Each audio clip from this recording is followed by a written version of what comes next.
Okay, let's go.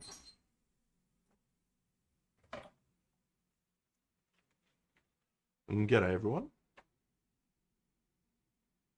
Welcome to tonight's Party Monday. Hola, buenos dias.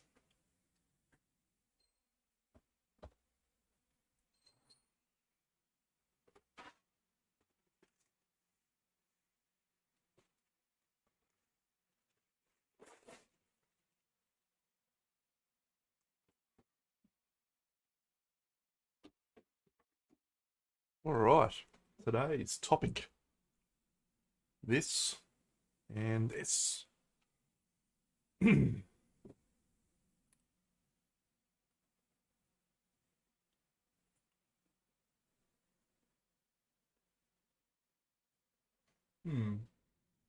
Interesting. All right. So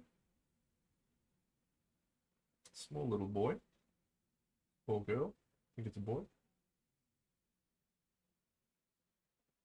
Let's start with these scale things. Hmm.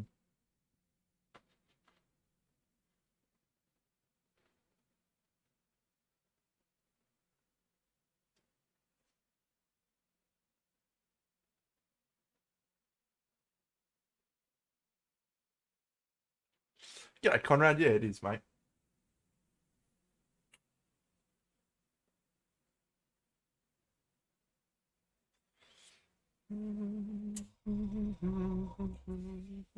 Cause we'll never be wrong. Together we can take it to the end of the night. Love is like a shadow on me all of the time. I don't know what to do. I'm all lost in the dark. Let's try something a little bit different today. Always a good way to start your stream. Just doing something a bit loose.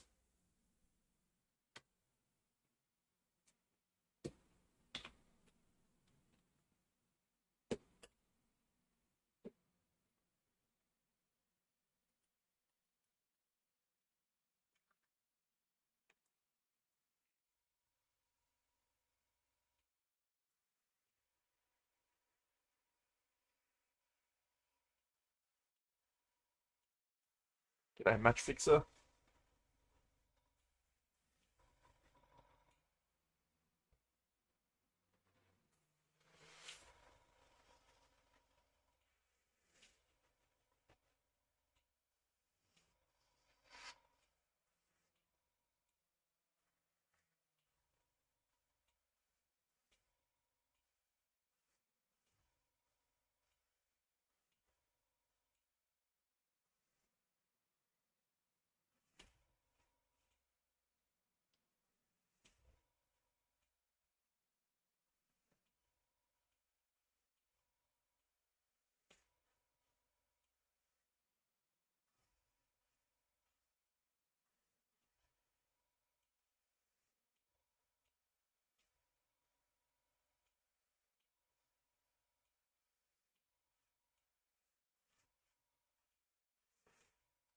So normally when I'm painting non-metallic metal, I go dark up to light, which we're still mostly going to do, but we're going to start by going light down to dark first, using a little bit of airbrushy goodness.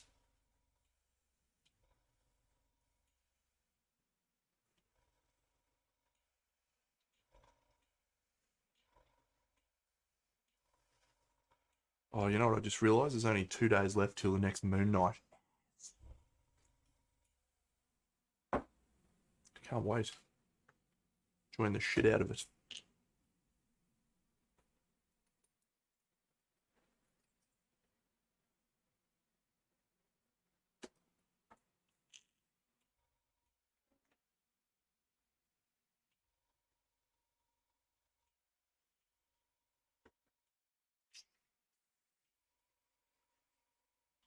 Alright,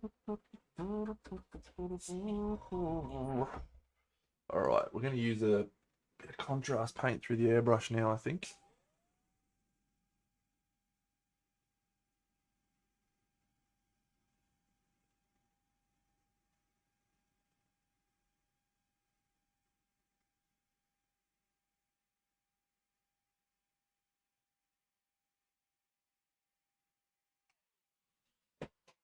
Actually, I don't think we're going to use contrast paint. We're going to use a scale fantasy color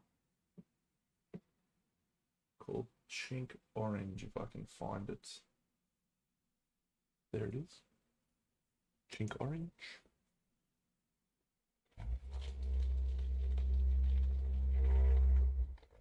What a wildly inappropriate name for a paint.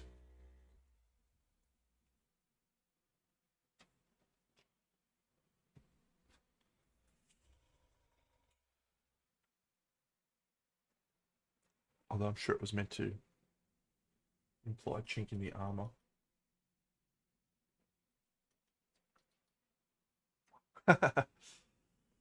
Nice. Who wants to paint a model in pieces? Yes, this is... Oh, sure, I should change my thing, shouldn't I? Yes, I should. Idiot. Cold of paint. Cold of paint. Llael. May 2nd.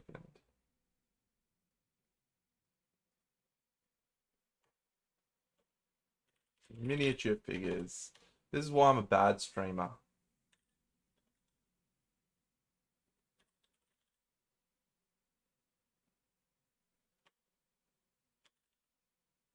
Truly, I'm a bad streamer. Done. Alright. That's actually what I'm paying.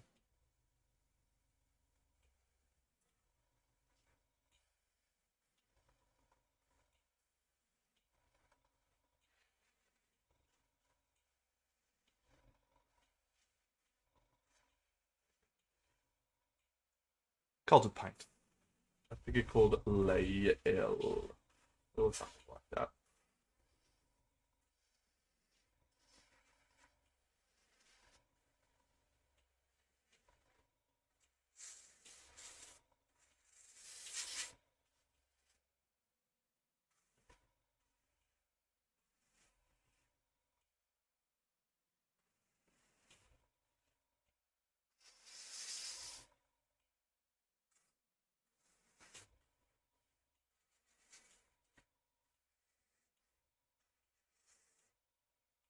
Alright.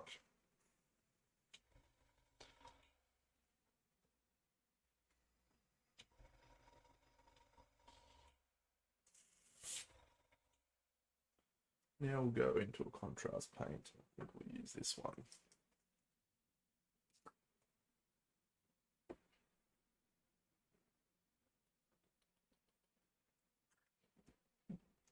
Oh yeah, how did it go? Wow. Yeah, I did see some pictures of that come up on my feed from a couple of people.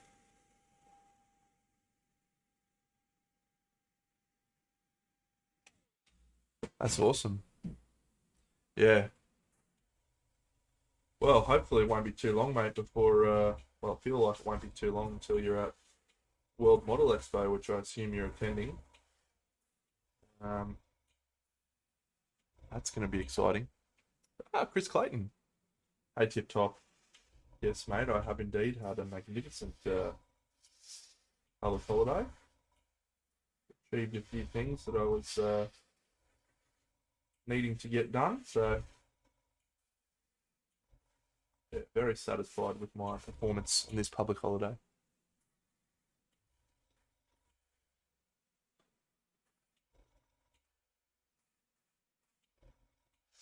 Alright, that might do us for airbrushing, just for the moment.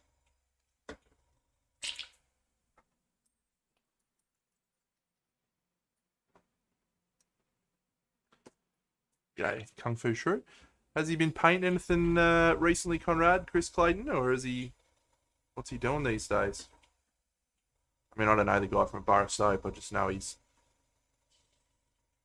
was a big name back in the day.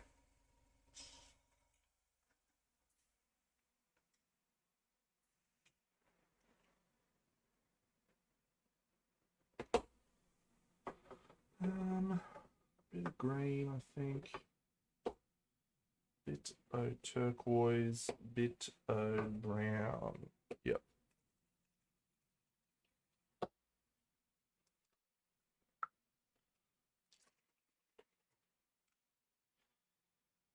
So I got into a healthy discussion with a dude from Brisbane a few months ago now, actually probably a few years ago now, just about competitions in general, right? And his perspective was that competitions weren't necessary. They made, you know, they made people angry, disappointed. Now this conversation came off the back of him not doing too well at a competition, right? So take that with a grain of salt. And he was like, we should just get together and have events where people hang out, show off their models, and talk about techniques rather than trying to judge everything and determine a winner and this sort of stuff. That was an interesting conversation. I disagree vehemently with his perspective, and I think his position was a lot clouded by what had just happened. No one likes it when you're told your work's, particularly stuff that you've been spending years or, weeks or months or however long it is of effort on it. No one likes to be told that theirs isn't as good as someone else's, but competition is just a part of human nature.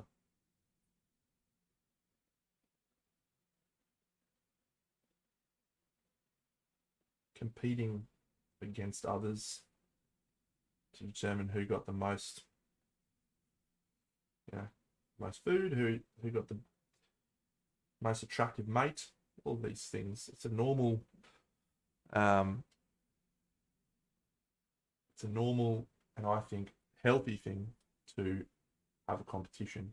Now, I'll caveat that and say it's a normal, healthy, excellent thing to have competition when you take the results in the spirit as they're intended. Like no one enjoys being told that their work isn't as good as someone else's.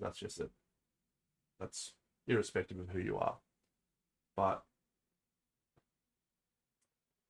that shouldn't, in my opinion, change the value of competitions for growth and development, like measuring yourself against other people. If you didn't have a situation where someone came up to you and was like, that guy's work is better than yours, where's the motivation to strive to be better? I think that's the thing that I mean, Monty for me is a prime example, right? I went to Monty, I didn't get anything the first time I went. I was driven to improve for that event, so much so that when I went next time, I achieved my goal of getting a medal. Would I have done so had I not been driven due to my results previously? Don't know.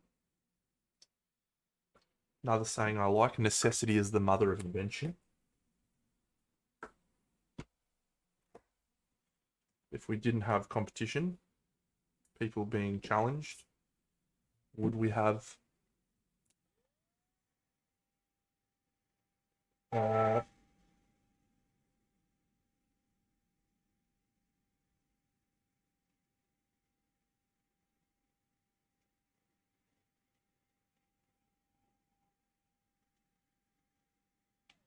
I definitely think there's a place for both, right?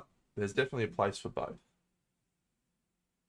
But the particular conversation in question, the dude was arguing that it was actively detrimental to people's hobby to be judged.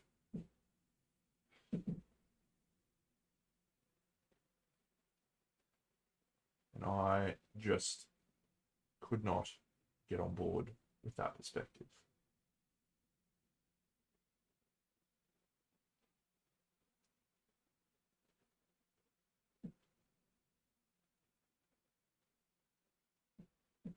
No, this is gonna be a metallic, probably. I think.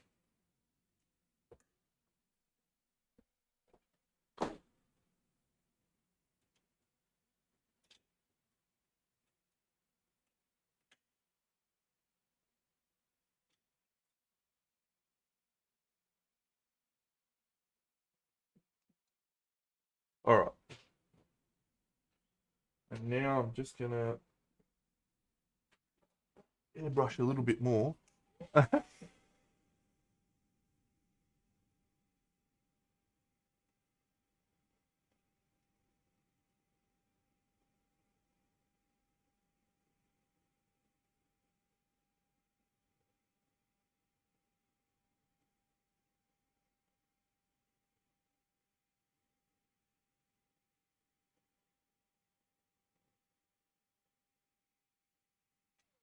No, not yet, I think. I think we'll move into this color and this color.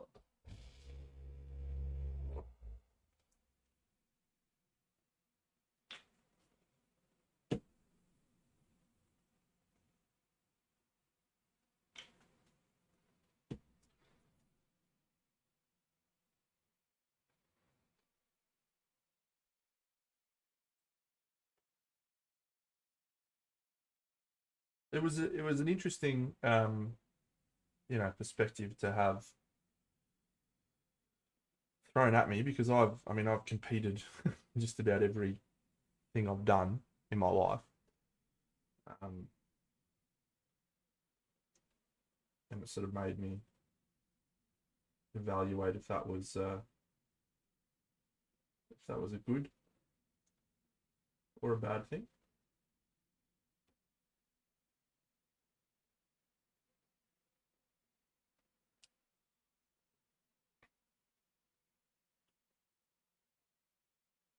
So the getting salty is the part you need to work on, mate.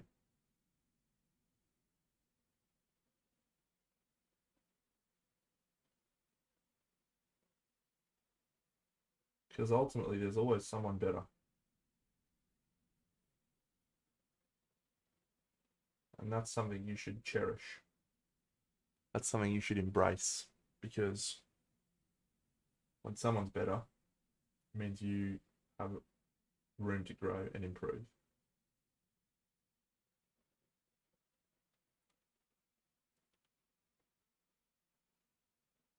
And I think that's exciting.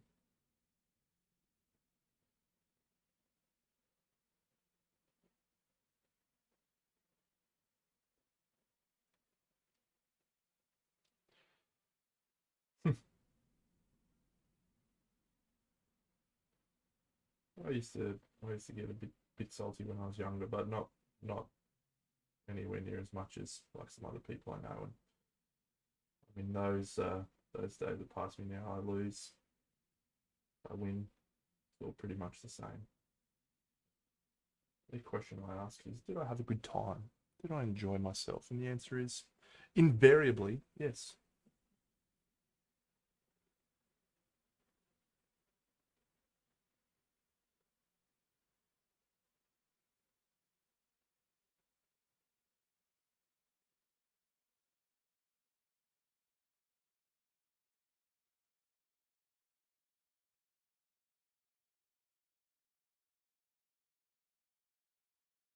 I'm not sure if this was intended to be like chainmail or if it was intended to be dragon scale. Because I think it's got a little bit too much texture to be like scale mail. I think it was probably meant to be dragon scale.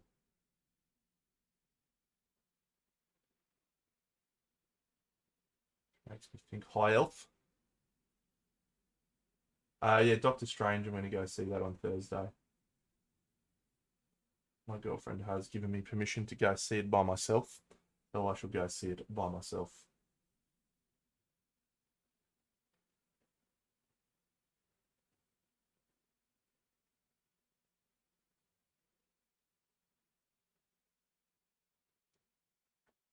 Which is excellent. Not because I dislike my girlfriend, but because it means I don't have to wait. I'm not a patient man.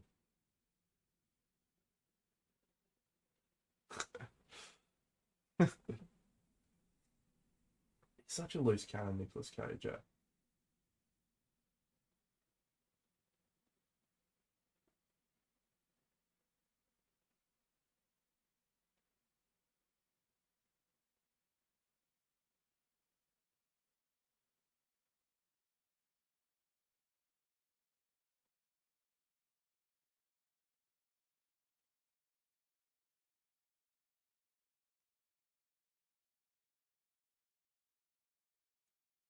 I can tell you one of my best uh, experiences that I can recall in my life, like just one of the moments that I look back and go, fuck yeah, was when I walked over to the tables at Scale Model Challenge after the judging and saw my piece with a little sticker beside it. I don't know. Um, like I didn't even care what I got.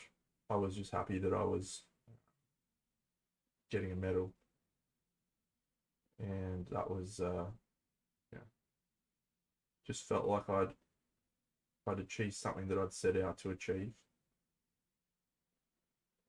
and it's just a feeling that's very hard to replicate.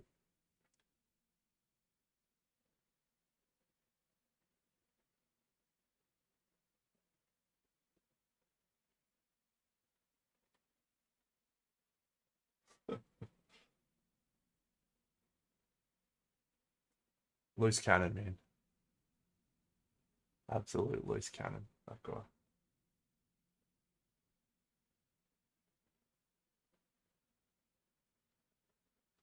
Sitting over in my cabinet.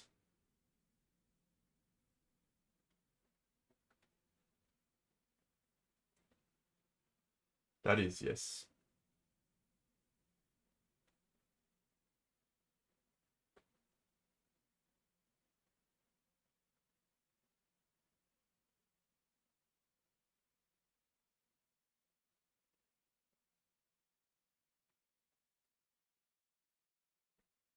It's a yeah. It's an awesome competition.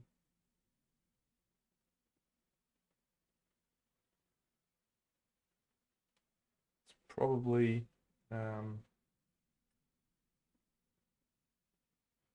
probably the event I would recommend aspiring display painters go to because of the other aspects of it, which is there's lots of traders and lots of cool places you can go at the actual convention, good space for classes and all that sort of stuff.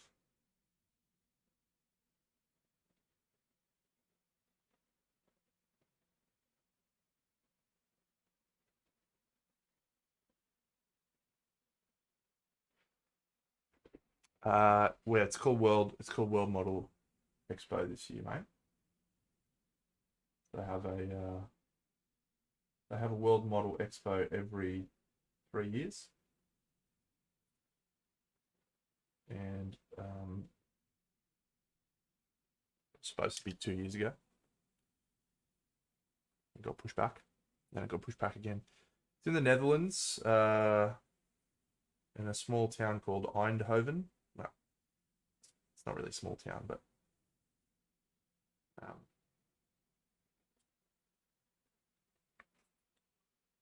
uh,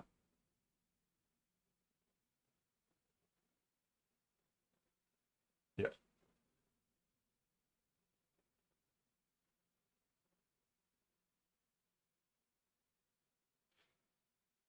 And yeah, they actually have a massive convention center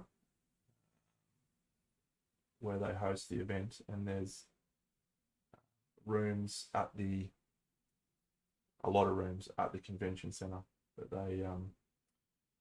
they put up for people, and then there's a really cool little old town, which I can't think of the name of at this juncture. Just walking distance from the convention hall, and so yeah, you can walk into this little town, and there's like 4 or 5 restaurants, and it's just fucking awesome.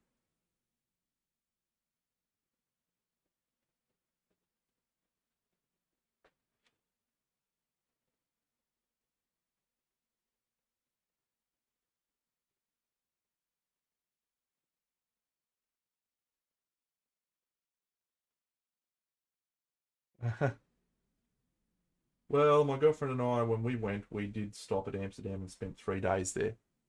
So, um, it's a little different to Amsterdam.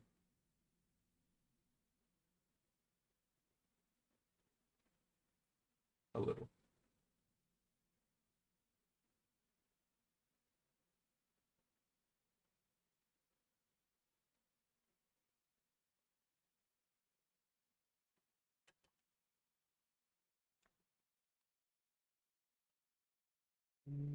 Close your eyes, 'cause it almost feel like nothing's changed at all. And if you close your eyes, 'cause it almost feel nothing's changed at all.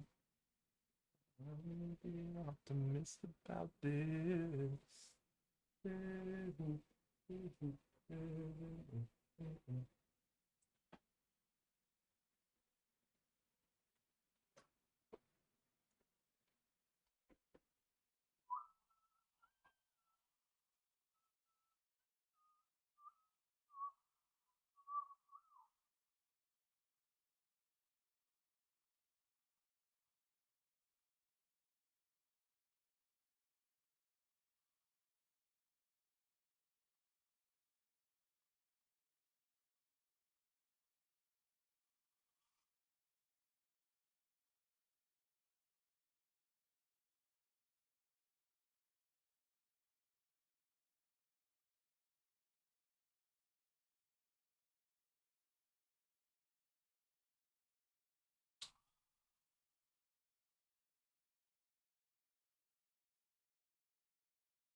Oh, you definitely should go.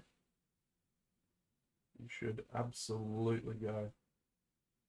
So the reason I recommend it over, well, World Model Expo and Scale Model Challenge over others is the traders. They have a massive hall of traders, and it's just bliss to walk around the hall and see all the cool stuff you can buy. Dream about 1,000,001 projects. Buy all of the projects. Do none of the projects.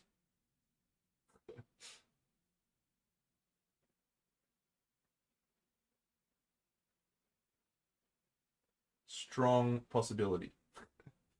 Strong possibility. Because it's unreal, man. Like,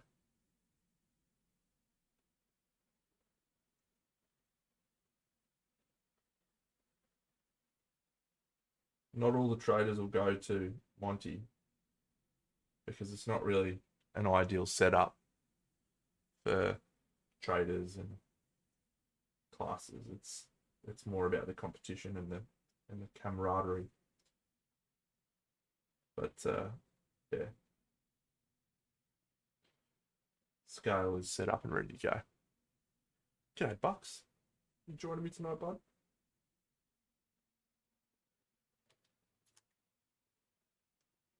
Beautiful.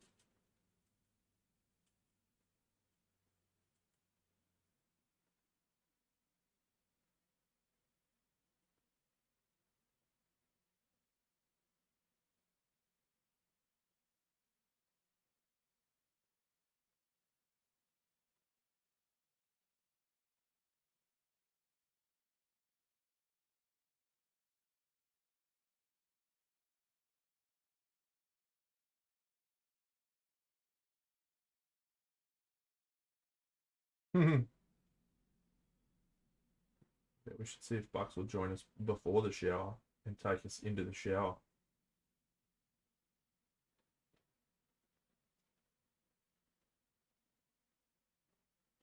He's a maniac, maniac on the floor.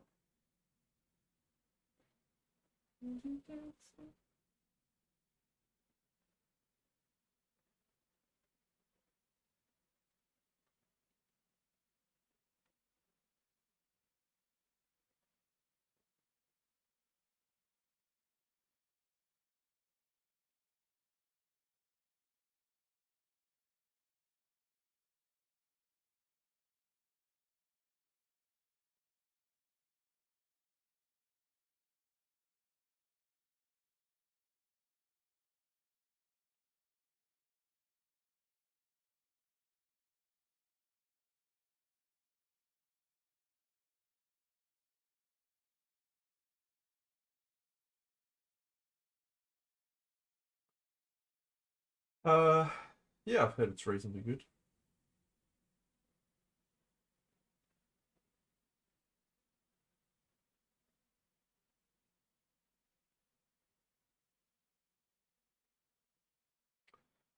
It's too many good tabletop games at the moment. Marvel Crisis Protocol's getting a good run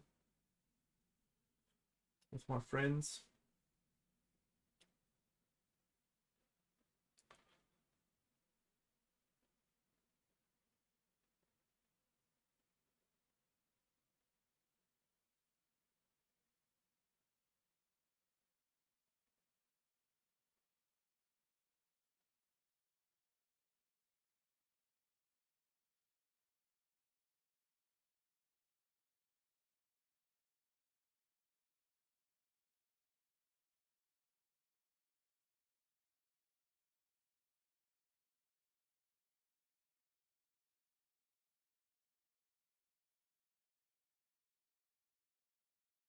Yeah, I'd almost be willing to take on a commission of Marvel Crisis Protocol just for a chance to paint some of the minis. So they seem quite good.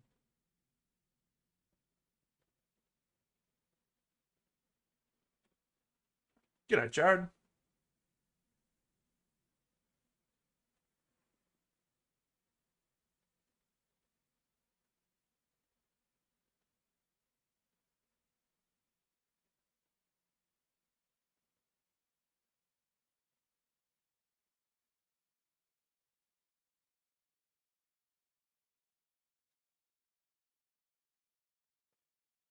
I didn't. I didn't see Jonathan Ho's She-Hulk. It is indeed, Jared. It is one of the Deal God figures.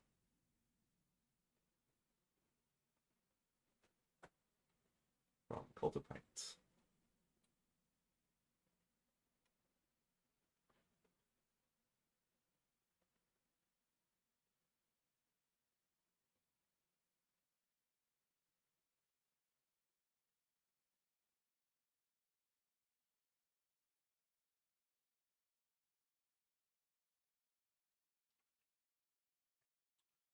You know, I I was convinced when it turned up that I'd got the blind archer. And then I opened the box and I was like, why the fuck did I pick this guy? Like, I like the Blind Archer. I got this one. Sweet. Oh, that's pretty cool. So anyway, I'm doing this one. Wish I got the Blind Archer. She was great. But I did not. I'm sure it'll be fine. I'm sure it'll cope. I have plenty of models. No. No, I just fucking ordered the wrong one. Or I at the time I was like, yeah, I'm really keen on that guy for whatever reason.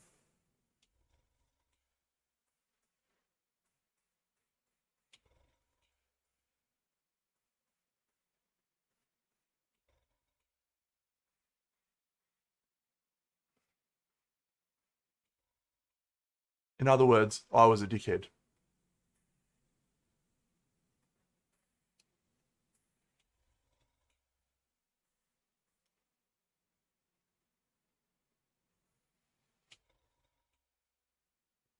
All on me. Oh, he's pretty cool. Like, he's pretty cool. I just had a momentary disappointment. And I was like, oh, yeah, I can do something with him. But I really like the Blind Archer. Actually, the only one I didn't like um, was the Huntress, the jumping one with the swords. And I watched Andy's Cult of Paint video where he painted her, and he did a really cool base with a jumping water effect, and it's probably my favorite now. It's probably my favorite. So, what are you gonna do?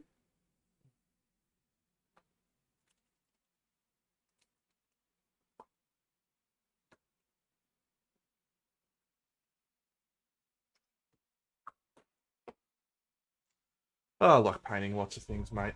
Cloaks.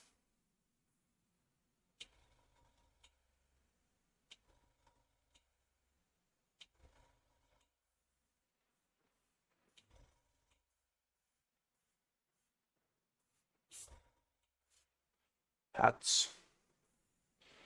Yes, cloak is indeed dragon skin.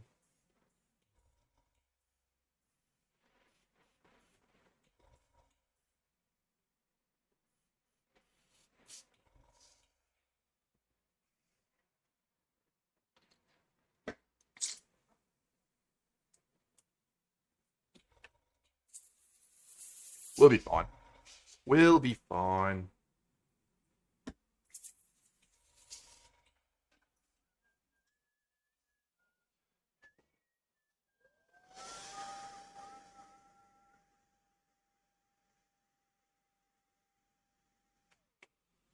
That is this contrast paint called Nazdreg Yellow.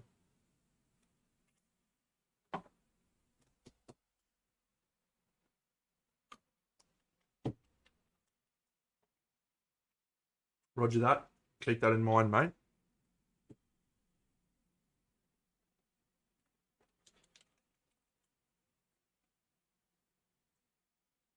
It's actually, but believe it or not, it's a little bit dirty. The color, it comes out just a little bit dirty. If you want a really saturated one, go Llael and yellow. Both will pump up the saturation, but this one just adds a little bit more grime.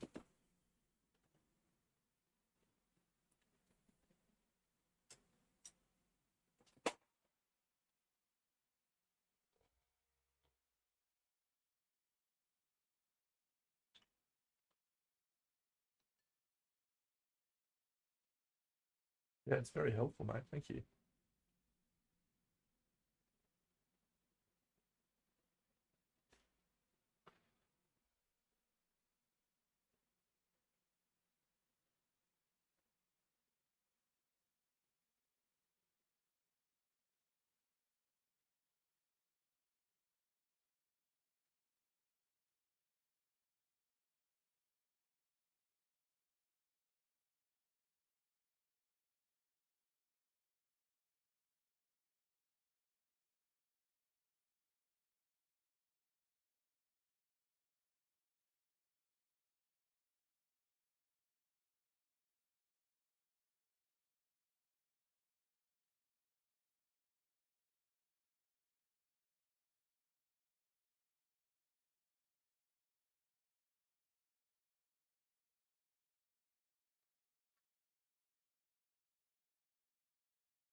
Alright, so we'll just use this tenebrous grey for the hair at the moment. He's got weird hair. Got really weird hair.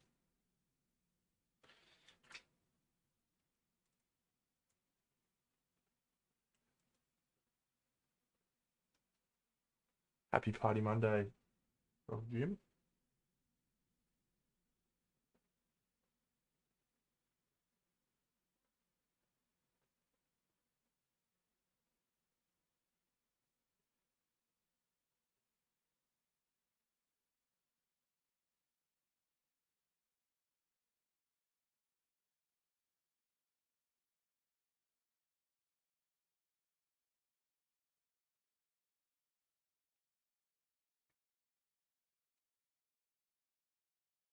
I definitely didn't mean to say PJs and Tea Monday, but let's roll with it.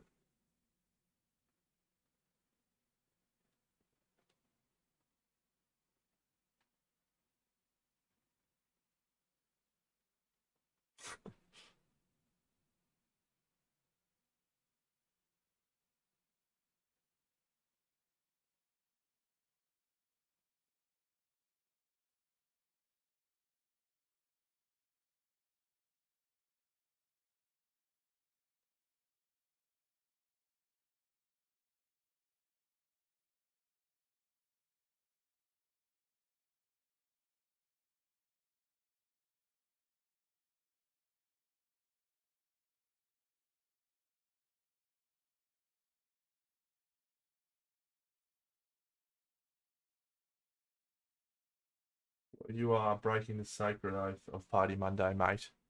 Both of you. I'm disappointed. I thought we all unanimously agreed months ago that we would only ever come dressed in our best for Monday night streams.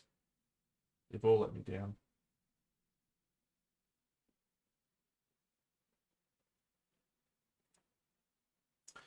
Well, that's a fair enough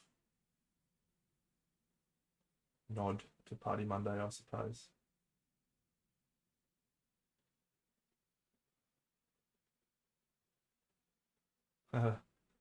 Maybe we should do an African skin tone for this elf, just to cast some shade at all of the Lord of the Rings fans who blew up about the different coloured elves.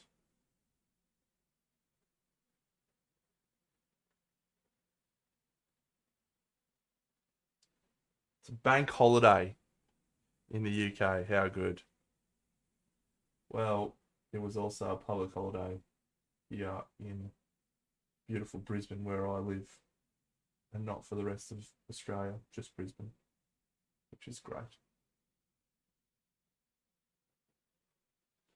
I appreciate it so much when I get it and no one else does.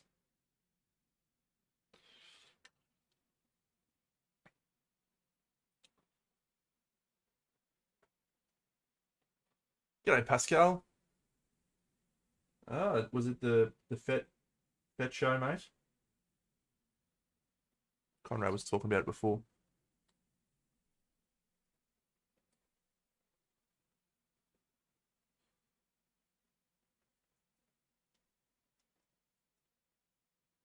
Are they remaking Stargate, are they? I was not aware. I'm sure it'll be fine.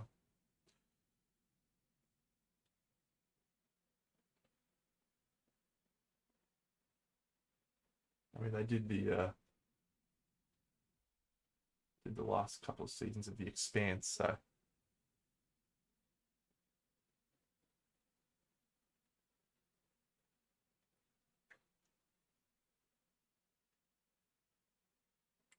that gets my vote.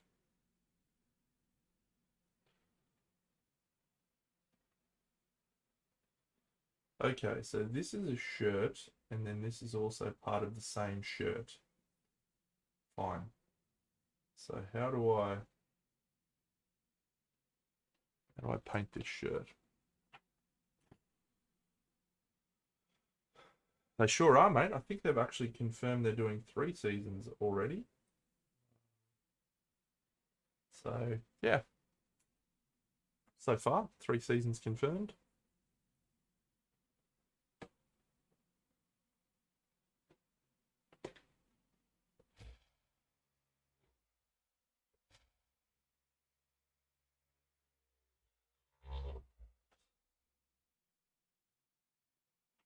Yeah, I think they need to stretch it out to 10 episode seasons for it to get the full potential.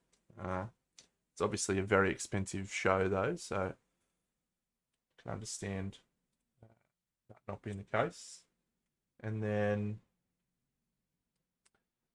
the first book is a bit patchy. And so they made a number of decisions. G'day, Barkax. I think to try and make it a more interesting story and set up for a few things down the track. But yeah, there's a lot to ask. G'day, Wombat Combat Prime. Welcome, friends. I don't think I've got anything to show off today. Normally I have some cool models sitting beside my cabinet, but yes, my name's Big Dano Paints. I paint toy soldiers. Here is a toy soldier that I painted last year.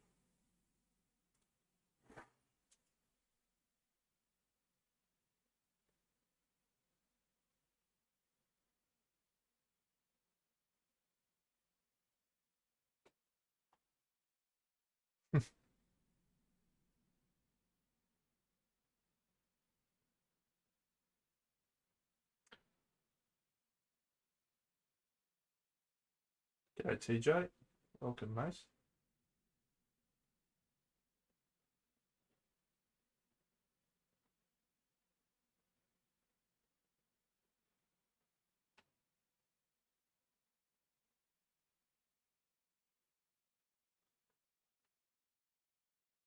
And now I'm painting this small little thing.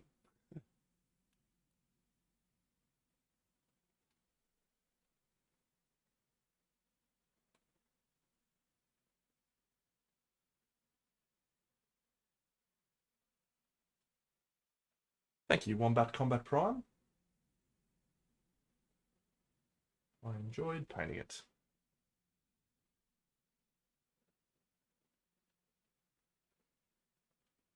And if you go back far enough on my YouTube, you can see me paint it because I did most of it on stream. Most, not all, but most of it.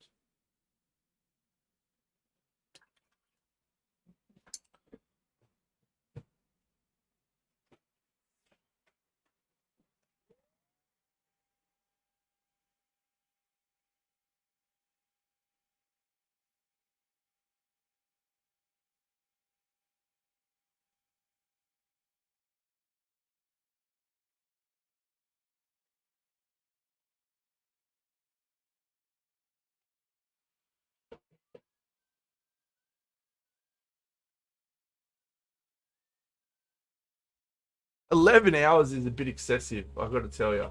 I did a 6 hour stream once and I reached the end of that and I was like, well, don't think I'm doing that again.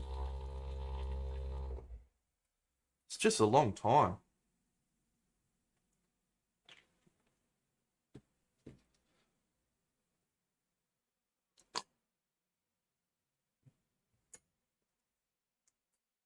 Long, long time. G'day, Paul. Hey, Paul. Hey, Paul.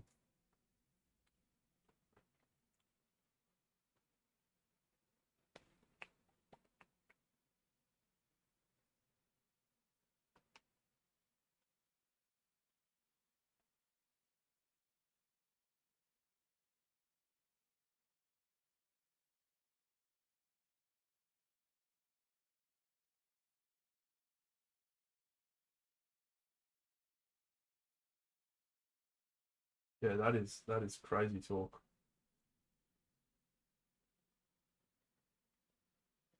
I'm sure it was for a good cause though.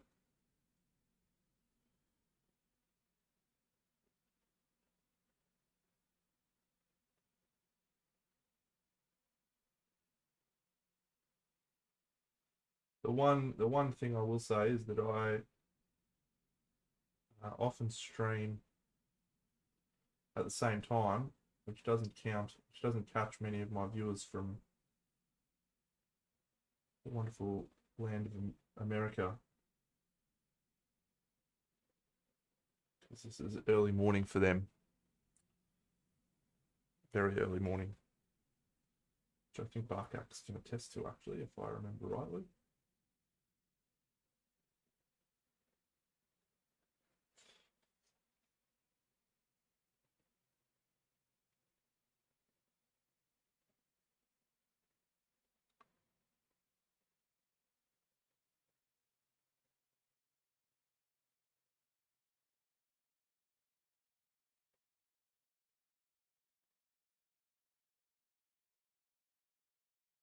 Bam, bam, bam, bam, bam, bam.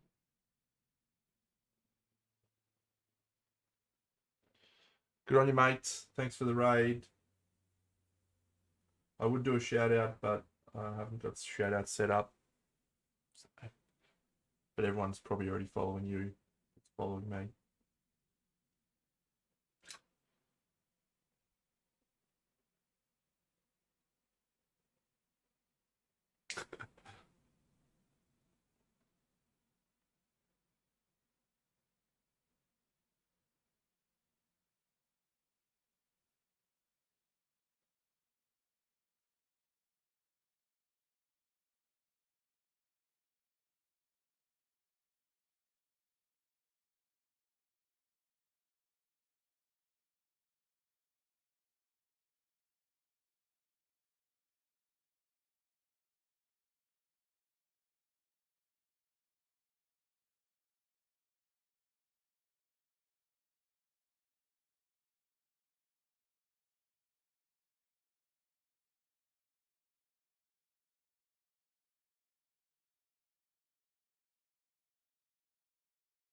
Paul, Paul.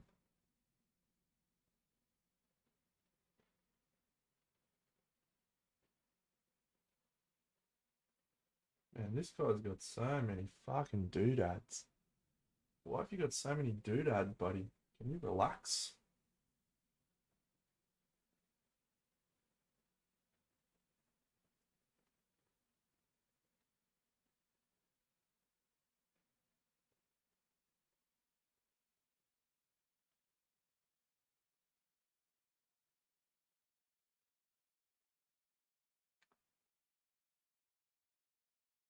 Yeah, it's just outrageous.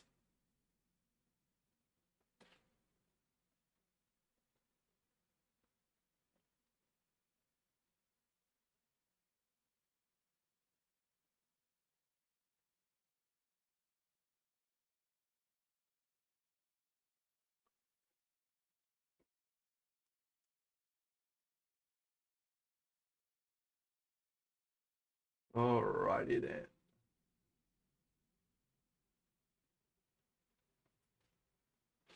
G'day, Princess Tomato. Thanks for the follow.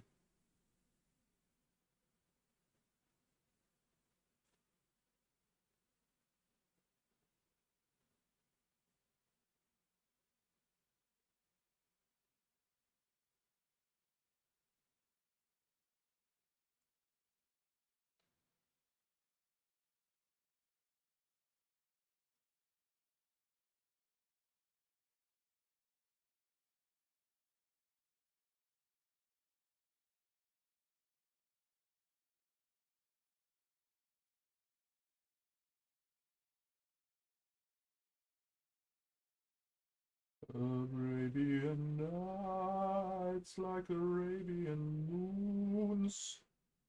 More often than not, are hotter than hot in a lot of good ways. Arabian nights.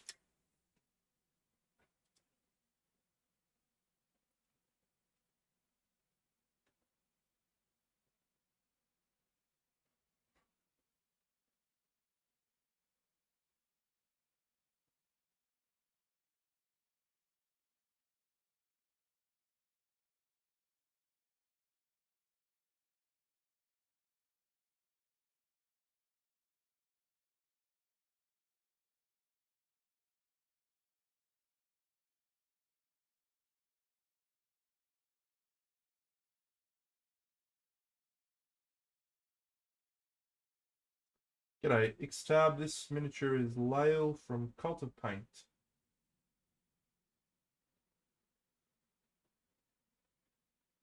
They did a Kickstarter probably a year back now called Dale Guard. It's some really cool elf slash fantasy models. Thanks, Honey Bunny.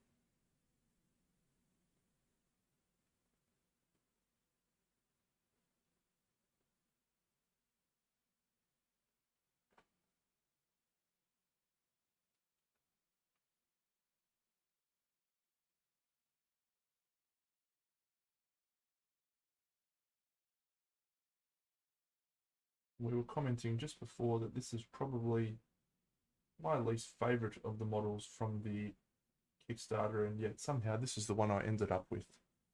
Good work, Jeno. Made a bad decision somewhere along the way.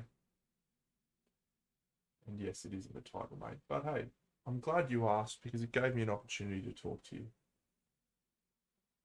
And that's a nice thing.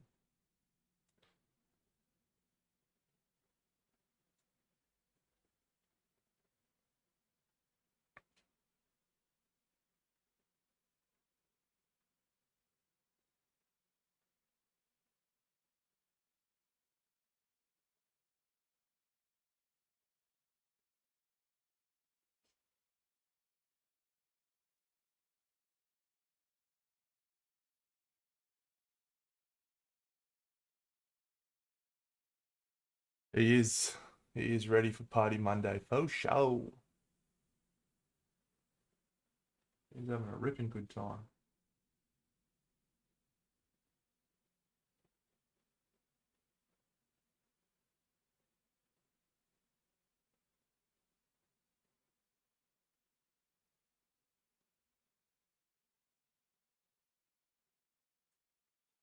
I have indeed seen the Techless. Andy does love him some Warhammer Elves. And I love him for that. G'day, known entity 2501. Thanks, buddy.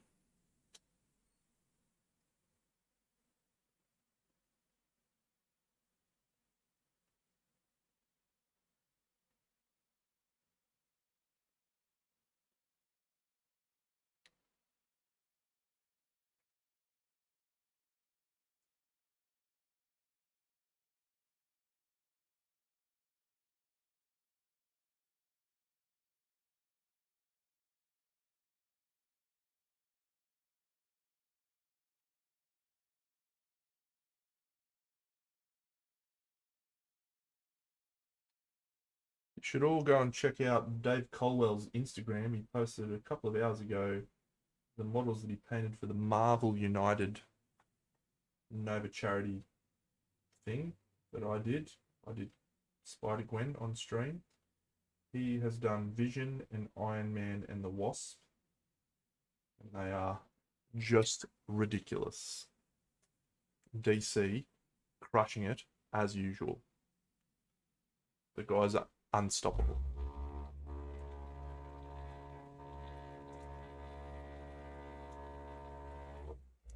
Well, I've seen his Iron Man and his Wasp. You haven't seen it yet because he only posted Vision, but unstoppable.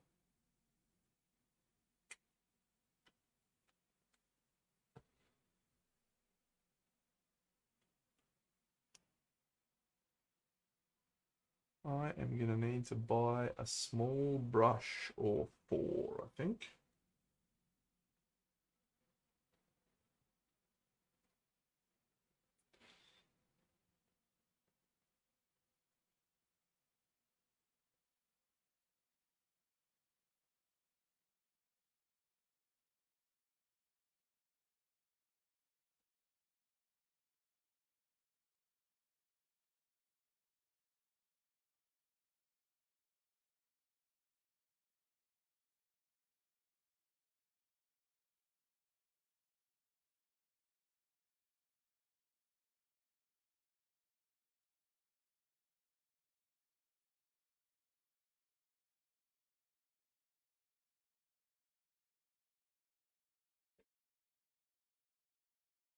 John Chan, yeah, we were talking about John Chan on stream the other night.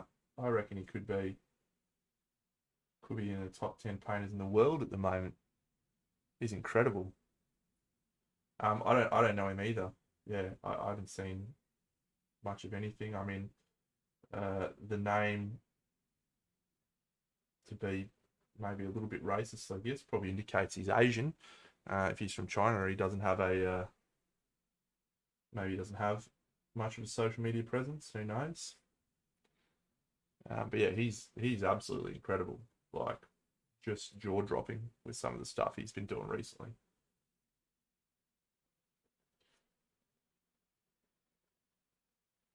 I don't know. Is that racist to assume that someone is of Asian heritage when their last name is Chan? I'm not sure.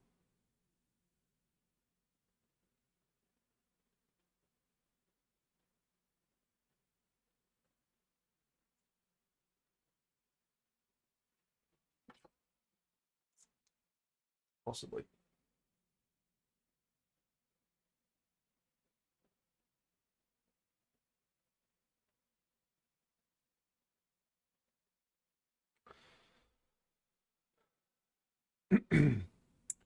um, yeah, good question. Um, I mean, scale changes that question, right? I think you got to do uh, you got to do enough highlighting so you have enough contrast, but that changes based on the scale. You know, like this guy's not going to need much more than this. Um,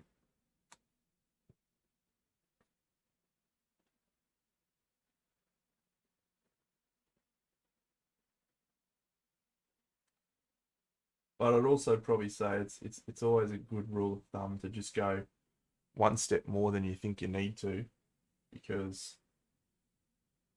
you know the face is the most important part of the model. You want it to be popping.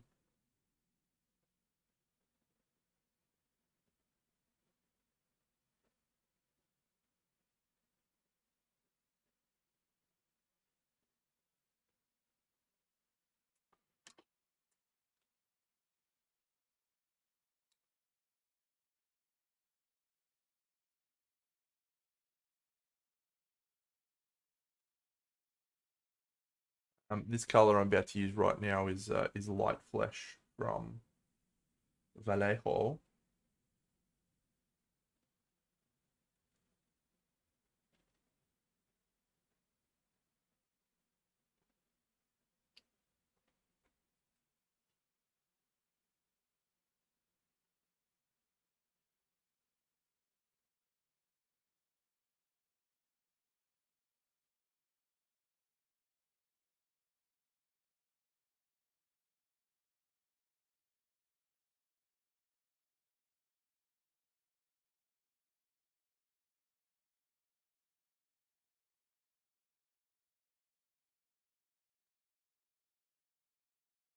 And I probably wouldn't normally go this high, but he is an elf, so I think it makes sense. Ooh, okay, let's go.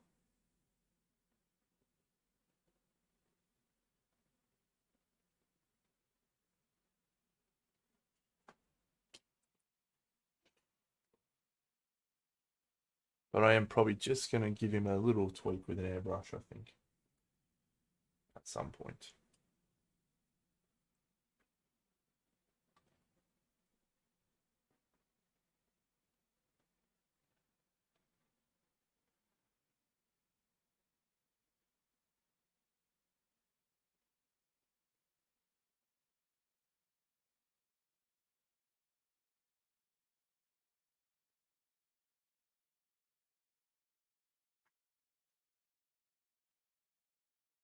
Yeah, just to probably add some pink into his skin.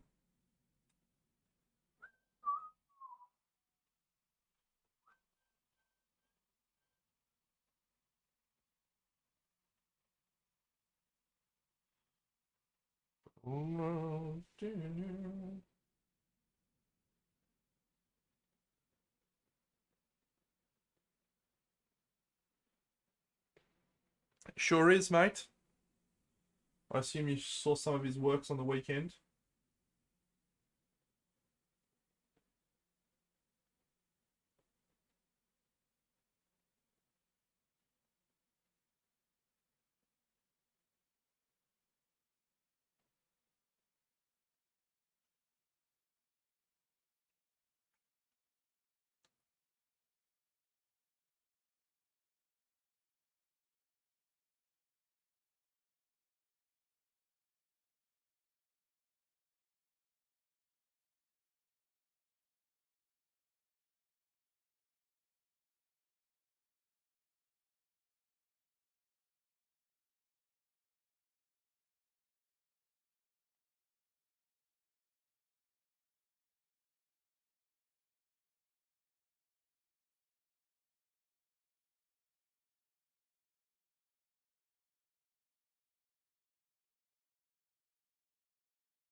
Yeah, I think we might keep that. We might use the teal on the dragon. No, let's use the teal here.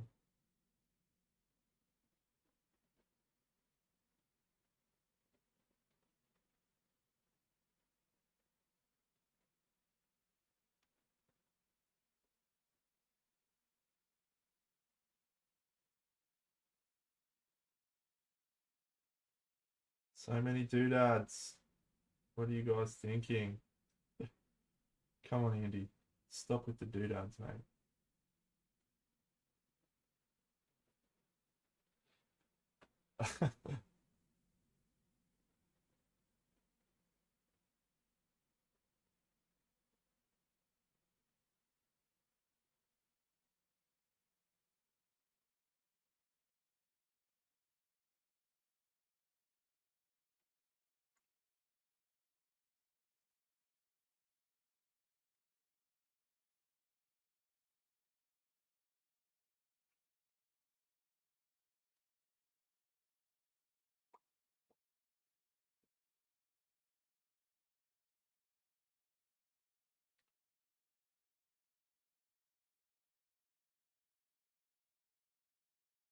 Played a board game on, well, it was actually last night, come to think of it, because last night was Sunday night and I played on Sunday night. The game I played was called Quarriors. Pretty old game now, came out in 2011, I think. Fun game, yeah. We just picked it up to have a bit of a muck around game. Made by Eric Lang and Mike Elliott. Roger Roger Buccarino.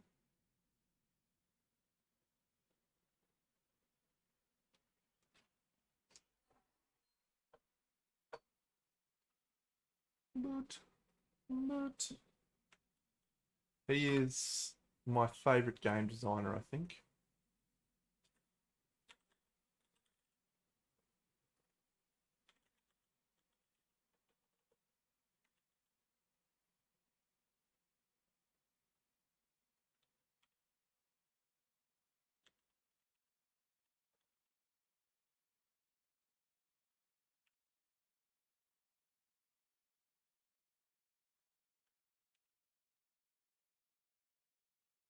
Ah, do do do do do do do.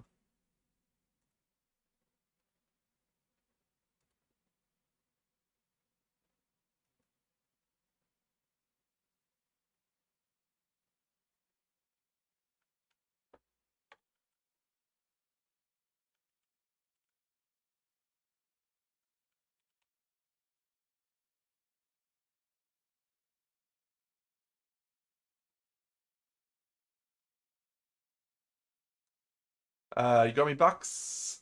Yeah, mate. Just flick me password. It's in the thing. Oh no, the password is Bucksy1.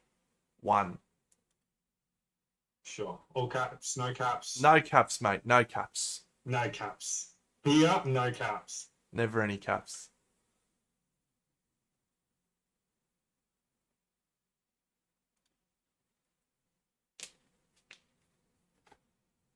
Chaos in the Old World. Yeah, my mate Moopsy just bought that actually. That's a great game. We played that a couple of times last year. I don't think we've cracked it out this year yet. Maybe we have.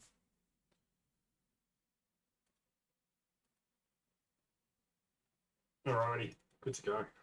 All right. Well, let's see if we can bring you onto the screen through the magic of the internet. The mythical power known as the internet. The magic of the internet has worked. Well done. Indeed. Hi everyone. Hi mate, how are you? Is there an Android version of Chaos in the Old World?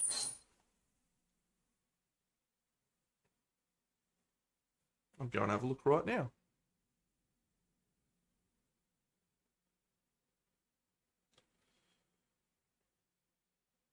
Hmm.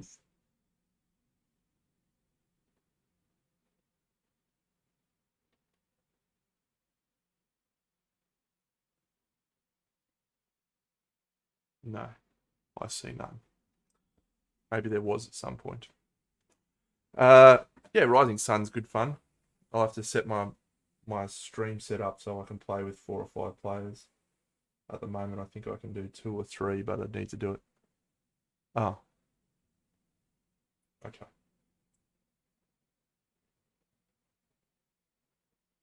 So welcome, Bucks. What's been going on, mate? Not much, mate. Not much.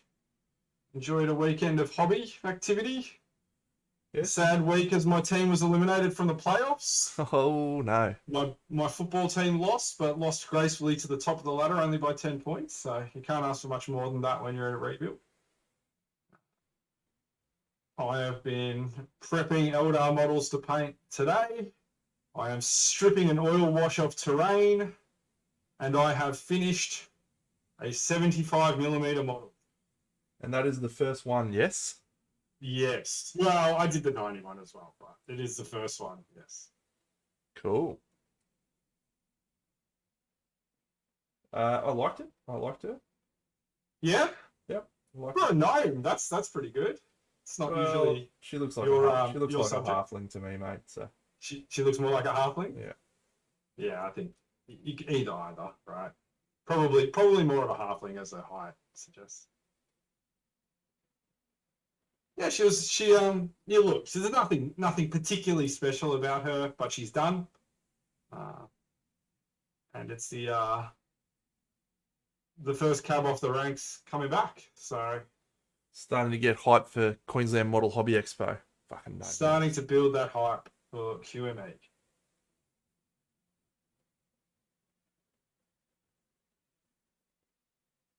I was chatting with Ben yesterday, and upon reflecting on this little halfling, it's probably a classic inspiration by two of my good mate painters, really. Because if you look, there's a little bit of generation saturation going on, but then there's also like a complete 50-50 split to Texture Town. Texture Town and all brown as well. Yep. Yep. So maybe it's an ode to two great mates in the painting world. I'll throw Bucks's pictures on the screen so you can see. She's The quite. video is probably the best. Yeah, I don't like putting videos on screen, mate. They're shit. So, yeah? Okay.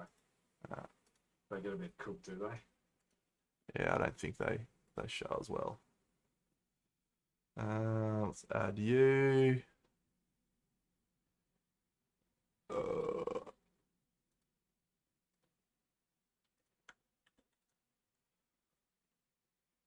There we go. There she is. Yeah, I think she's nice. I really like the I really like the colours. The stripies I think work really well, quite striking. But the colours in the skin is what does it for me. if I could Yeah. diverge to Benny for a second, that's the area I think he just keeps not quite hitting the mark, is those colours in the skin tones, which makes it so interesting to look at. He just feels like he's just not putting enough colour in there, whereas you do not have the same problem. No. But that's probably because I tend to favour a more saturated approach in general, right? Yeah, yeah. Which, as you well know, I'm a big fan of. As the first men as the mayor of the generation saturation, it would be safe to say. Yeah. The part I like that came out pretty good was like the little patchwork thing on her head. I like that, like on the hood. Thought I managed to make it look three-dimensional enough that it's sells as a part of the model versus painted on.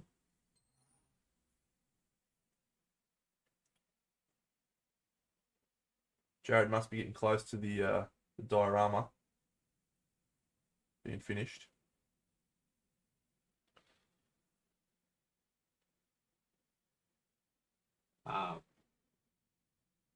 But I was finishing it last night with Benny, and we were having a laugh at how sometimes when you get deep enough into a model and you leave non-metal metallic till late, it's all about the placement. You know, no texture. just get those placements in, and job should be a good one from there on out.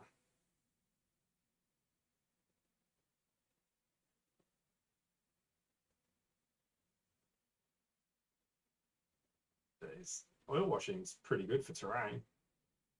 Yeah, I actually watched Sarastro's video today on the painting of some of the Marvel Crisis Protocol terrain. Yeah. He doesn't use oil washes; he uses contrast paints. But yeah, I mean, washing on terrain is like 101 skill for halving your work time. Yeah. It's just got to happen.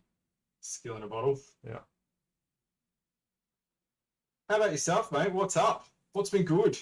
How's your week been? How's your day off yesterday? Yeah, I had a day off today actually as well. You had a day off today. Sorry, day off today, didn't you? Yeah, that's right. Yeah, no, it was awesome, mate. I got some stuff done that I needed to get done, and yeah, yesterday I went and played games with the boys because we had the day off today, so we stayed up till all hours of the morning playing games, and saw my girlfriend, went for a walk in the afternoon. So yeah, it's been a good weekend, mate. Good weekend. Fantastic.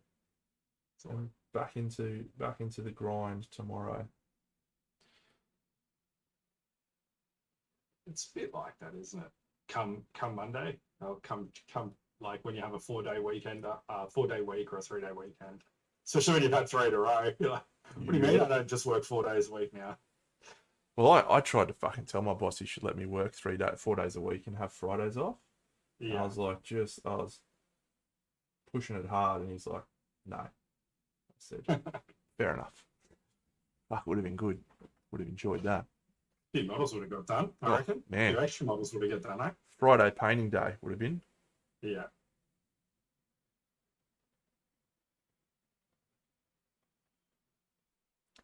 Indeed, it's Party Monday X-Tab, so every Monday we wear a beautiful ensemble.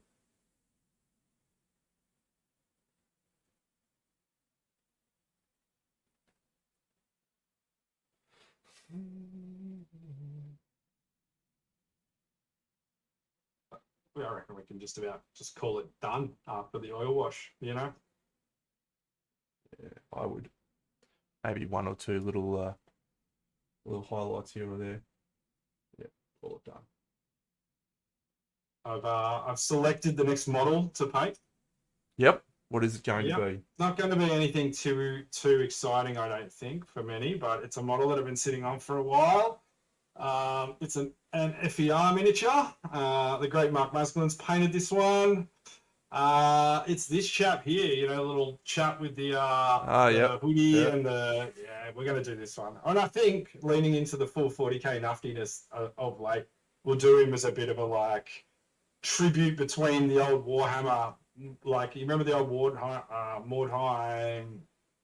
Probably, I don't know which faction it was. It might have been a Witch Hunters faction. I don't know if you ever saw it, but there was one that was done in like all checks with black and cream and bone, and it just sort of like really looked cool. So I think I'll do something sort of similar to that, but maybe add a little bit of red into it. Get a bit of that grim dark sort of vibe about him. I think he lends himself to that sort of stuff, so should be a bit of fun. Sculpted by the Secret Workshop Maxime Pinord, who is famous for winning the Golden Demon Slayer sword a few years ago for his troll. It's quite tremendous. Did he sculpt this, did he? Yep. Nice. He did two. He did that one, and he did the Acolyte, which he also did. Yep, nice. I guess I'm all the way a Maxim fan. Oh, he's an outrageous human being, mate. Yeah, when you said I'm influenced by 40k, and so I'm going to paint him like a Mordheim dude, I was like, yeah, good. That makes a lot of sense. You got where I was going though, right? Like the whole, because witch hunters exist in both of them. Yeah. And both of them lean on like a similar aesthetic.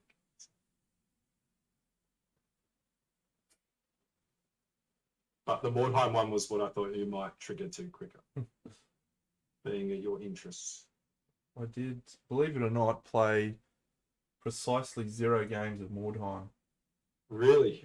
I was all about Necromunda, and then for whatever reason, Mordheim just never got into it. No, it was weird. G'day, Wes. Hey, Wes. Thanks, Wes. I appreciate that, pal. We're sort of back in the swing of things now. We're trying to juggle painting both an army and display miniatures and terrain all at once, and it seems to be working for the most part at the moment. Let's see how long it lasts. Question for you in the chat there, Buxo. Who is it? Frog Jim. Hey, Frog Jim. Would you start leaving? No, absolutely not. No, man. Straight on the model. Don't have time for that nonsense. If I painted it on paper, I'd be bored of it and would never touch a model. So for me, straight in, go dry. The game we're talking about was Mordheim, but I'll tell you the game I'm most excited about at the moment, Wes, well, aside from Oathsworn, which I don't know if you've heard, I'm getting the models early to do some painting videos for. Playing a lot of Thunderstone Quest recently. Fucking good game, mate. Deck builder. Love it. My vid with all the busts. Which vid was that with all the busts? Was that like one I did ages ago, where it was just all the ones I did in the first 3 months of display paint?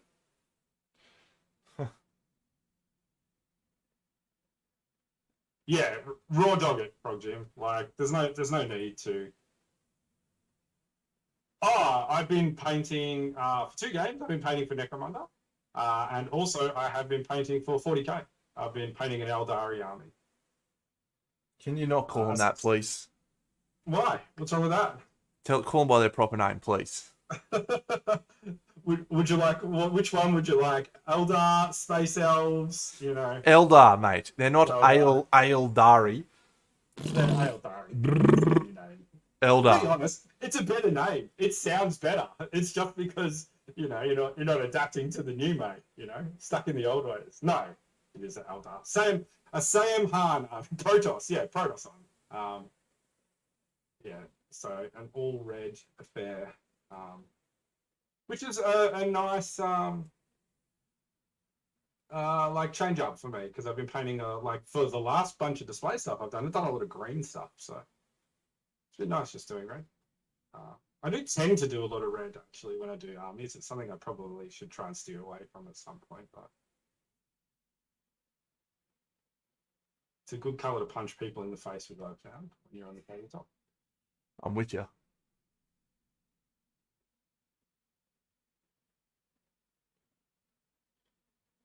As a prolific army painter myself, Bucks, What do you Yeah, reckon has been? What do you reckon has been your biggest takeaway for? for Um, painting armies. yeah, I got some great like feedback for people. A lot of display painters, right, get caught up in this notion that like, it's like an isolated thing. You do it, and that's it. And that might be just due to interest or whatever the case may be. But I think there's like a huge amount of skill set that you can gain from army painting that you can't actually get anywhere else with it. Like you can't really get maybe through display painting, and that's like the stamina that is built from army painting. I think becomes a huge asset when you start to display paint. Um, what do you think about that statement? I couldn't agree more with you, mate. I mean, Yeah. my background is army painting, right? And everyone's always like, "Oh, damn, you paint so fast," and it's like, well, I do, but that's because I have absolute confidence in my brush, right? Absolute confidence. So Yes. when did I develop that? I promise you that right now, it wasn't doing display painting. It was the hours and hours I spent grinding away on armies. So Mm-hmm. that is a transferable skill that uh, you will paint quicker from display painting perspective if you have a background in how to paint quickly from an army painting perspective. See you, bun. See ya. It is still Party Monday, Randall, because it is a huge day. Uh, because we got to have a day off today, and I loved it. Yeah. So I think that I would encourage everyone, like if you first off, if you have maybe an interest in, and there are other things holding you back from doing it, I would encourage everyone to have a go at painting an army at some point. As I think, even if you're a display painter, as long as you like the context of what you're painting, you'll gain a bunch of skill out of it. You'll gain speed, stamina, you know. I think there's a bunch of great like commitment lessons in there and all sorts of stuff. So. Bucks has got a collared shirt on, mate, so I think that still counts for Party Monday. Yeah, absolutely, mate. I agree 150% with that statement. And so that's probably one of the. So let's talk about army painting because I'm about to Sure. dive into recording some footage of painting board games models, right? And I feel like there's a lot of Cool. similarities in Pretty big crossovers there. yeah, a lot of similarities in how you approach painting something which is uh, supposed to look good on a table from a distance. Yeah. Like that's the key. It's not about being picked up and looked at in close detail. It's about this model looks good when it's on the table, far away from everyone.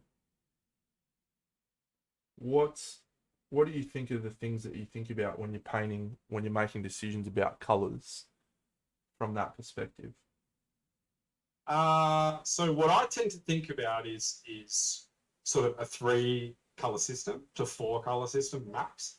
Yeah. Um, Especially if it's games like Warhammer 40,000 or Warhammer Age of Sigma is a little bit different because you tend to just have, as crazy as it sounds, you tend to have, or like Warhammer Fantasy Battle or Rackham or any of those Ninth Age or whatever the case may be, any of those fantasy games, you can't get away with that as much, and that's usually because there's just um, more variation in the trinkets and things that are on them. But even still, I would try to stick to that as much as I possibly could.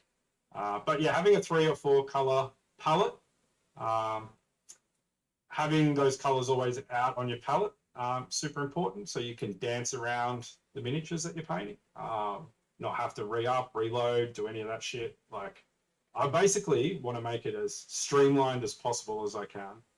Uh, so another tip, I like to gather as many um, like visually samey models together as I can for batch painting. And So that you do happily, batch paint? yeah, absolutely. And that will like cross all kinds of stuff. So like to me right now for my Eldar army, I'm batch painting a Crimson Hunter, so like a Hemlock, so a flyer, a bunch of jet bikes, a bunch of characters. You know, for the most part, they're all the same, right? So why not just do it all at once? Um, get that done, and then Eldar is one of those armies, I guess, that once you've got your core craft world sort of stuff completed, then you can go on and paint all the aspect warriors, all the different colors, and that might slow down the army process a little bit. But that's the way that I've found for this particular army, for example. That it's I used to work on a two tone color palette, so I'd always have two colors yeah. that would be painted everywhere on the whole army, like in terms of Mm-hmm. colors. And then the only other colors I would ever use was brown, skin, metals. That was it. So it was always The unavoidables, like the yeah, hobby, yeah, the painting miniature staples, right? The one. yeah. Yeah. Two colors, and that I found it just made the army look really impactful and cohesive as a whole. Yeah. Really, really enjoyed painting armies back in the day. I don't obviously do it that much these days, but or at all really. But yeah, there's Not from a lack of not loving it though, right? Like yeah, it's just other things take your yeah, fancy more. yeah, So yeah. Like I used to enjoy. There's something really special about finishing an army and putting it on a table in front of you and just going, I painted everything in that fucking table. yeah. That's a satisfying feeling. It might be like one of those probably like top 5 feelings you'd get painting miniatures. I mean, winning an award at a major event, finishing an army, maybe breaking through on a technique. Maybe the first time you break through on non-metal metallic and really start to understand that process. These are some that are just coming to mind. Painting skin, painting skin right for the first time, you feel pretty accomplished in what you've done. So, but yeah, painting an army is like a real test of will, isn't it? Yeah.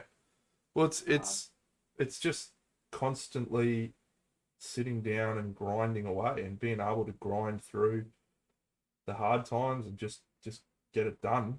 I mean, that's where the achievement comes from. It's the result's almost irrelevant. It's about the ability to stick to it. Yeah, and that it's it says a lot about your character. I think, like your hobby character, I guess at least.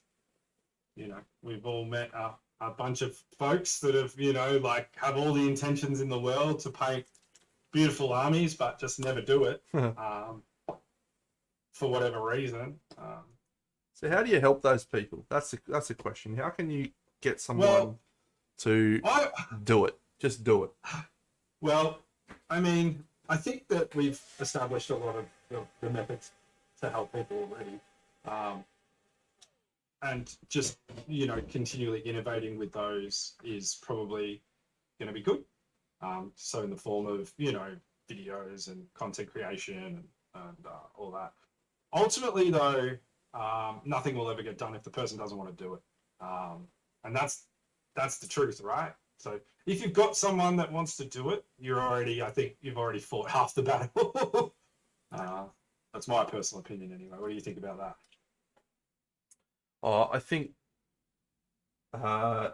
it's there's people who will always have an excuse for why they can't achieve something. Yeah. And then there's people who just get in and get shit done. And yes, it's okay to vacillate between the two. G'day, Jan. Like I vacillate between the two in aspects of my life. Jan. Like if I was to use an example right now, weight loss. Yep. I'd like to lose probably 10, 15 kilos. You and me both, but I'm staring down the barrel of 92 kilos. That's the heaviest I've ever been in my life. Right. So I feel you on that one. You hit home well and truly there. And yet, when it comes to that, I'm just like, yeah, I mean, I'd like to lose some weight, I would, but yeah, it's not high on my priority list. And then when it comes to painting toy soldiers, there's very few people probably in the world that paint as many toy soldiers as me in the time frame that I do. No. So and that's what you're trading though. You're trading. It's not that you you're like, I don't want to lose weight, and also, sorry, I want to lose weight, but don't want to do anything about it. Yeah. It's I want to lose weight, but in the priority scale, in my, in my urgency, what is it, inverse importance matrix, Yeah. it's not the highest thing, because that will take away from miniature painting time. And yeah, that is it. That is ultimately yeah.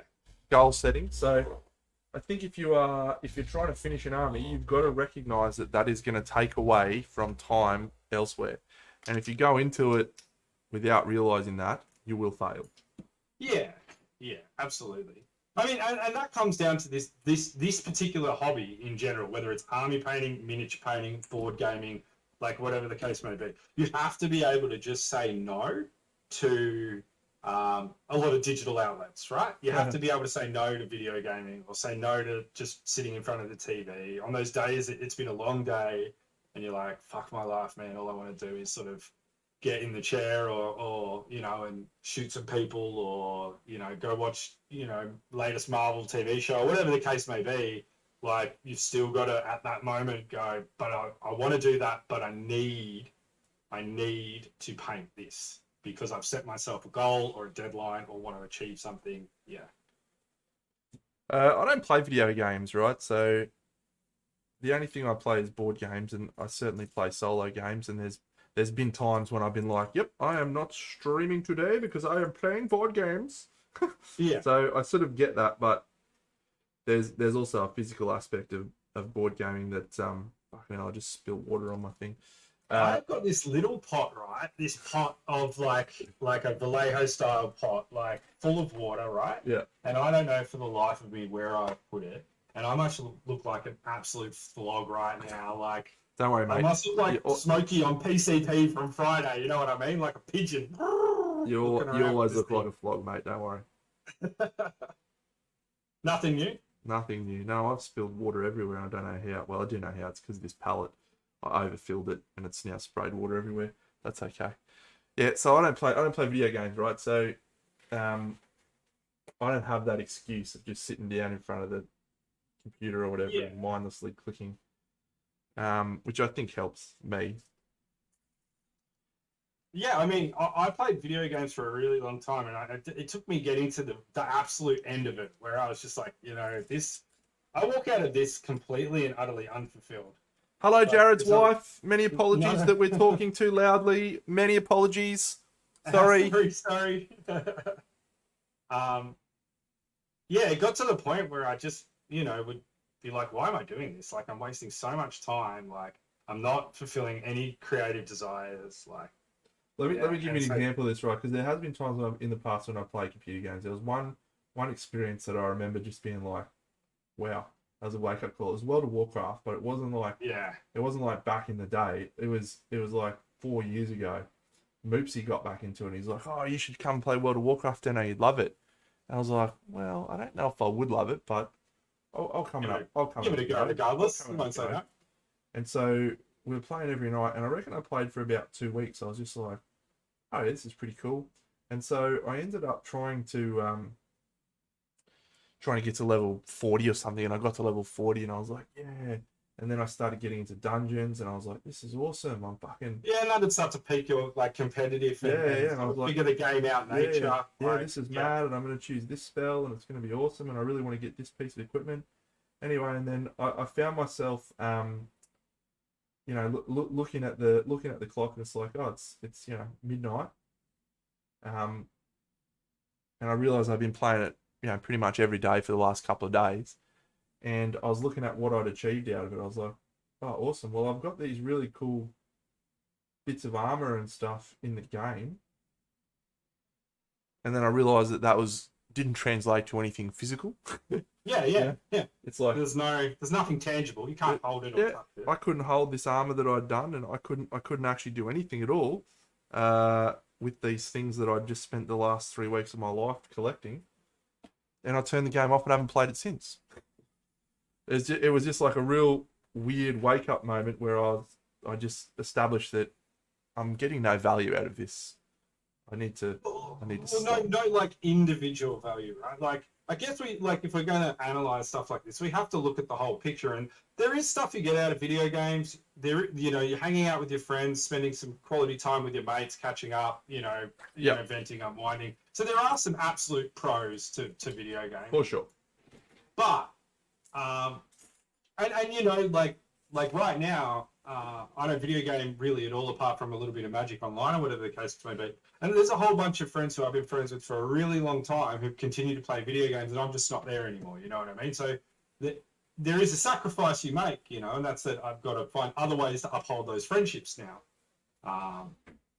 But yeah, like even still, with all of those pros, and they're pretty big pros, I guess IRL pros to a degree, they're not enough to pull me back to video game or take precedence over painting or whatever the case may be. There's value in doing stuff with friends, for sure. And there's value in finding a sense of achievement in completing something. So I don't want to diminish people that are playing computer games and stuff, because I will probably regularly play computer games with my friends Moopsy and Whaley. We play Spirit Island online. We hang out, play Gloomhaven online. We do stuff online, computer game wise, and it's great. And a lot of those guys are to back up what you're saying. A lot of those guys aren't in the same state. Correct. So, and that's the same for me. A lot of my online gaming friends are not in Victoria, so that is sort of the only other the way that we spend hanging out, which we've transitioned that now to sport, watching sport together. Yeah. But so we've found something to replace that. When you're playing computer games by yourself, when you're coming home and you're playing computer games for 4 or 5 hours, do you think that's a worthwhile investment of your time? I'm not saying it's not. I'm just saying. Yeah, it's the question you're asking, and if you answer yes, then that's awesome. Yeah. And if you answer no, then come join Generation Saturation on the painting table. Yeah. Get a podcast. Grab a podcast while you're at it. And get in. So.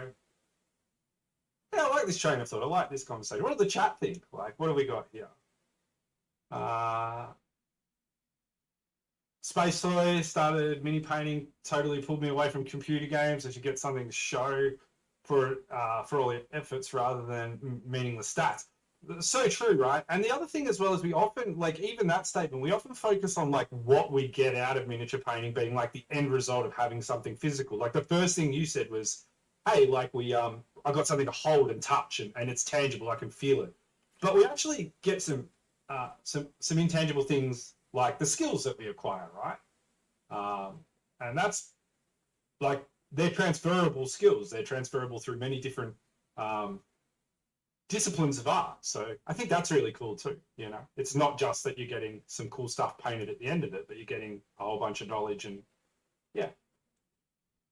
JC, I know someone that got divorced because of WoW. He was playing it day and night. Yeah, and that's I guess that's just addiction. That's probably no different to being addicted to the pokies or to the piss or whatever the case may be, or drugs. That's managing that. Yeah, and is it Oreo class? Arguably, the value is there with what you do with your friends in the game. Yeah, that's exactly what we're sort of hitting on there. Is that if you're playing with your friends and you're spending time and you guys are getting some quality time out of it, then that's fantastic. And that's probably, in all honesty, I think that's the absolute best purpose of video games. The best purpose of video games cannot be established by you or I. The best purpose for you has to be established by you. Yeah. But for each individual person. Yeah. But I agree.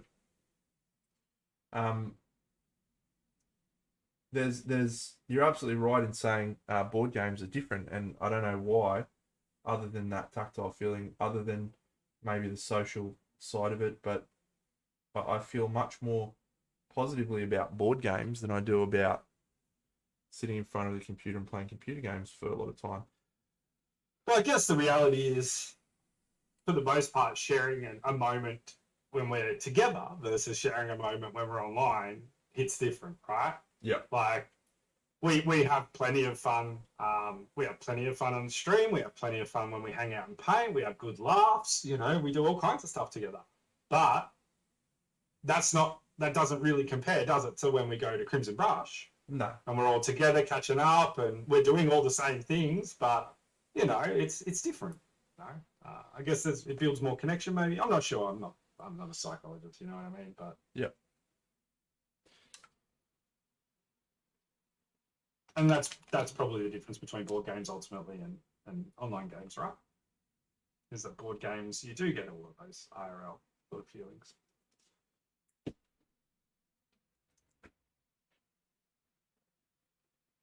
Yeah, Taki, that's a great one, man. I feel better showing my painted minis to my friends and girlfriend than video game gear. Yeah, 100%, man. Like, you know, you take pride in what you've done and, you know, want to share what you've achieved. And that's just ultimately an extension of sharing the passion that you have for painting with other people. But yeah, that's pretty cool, man.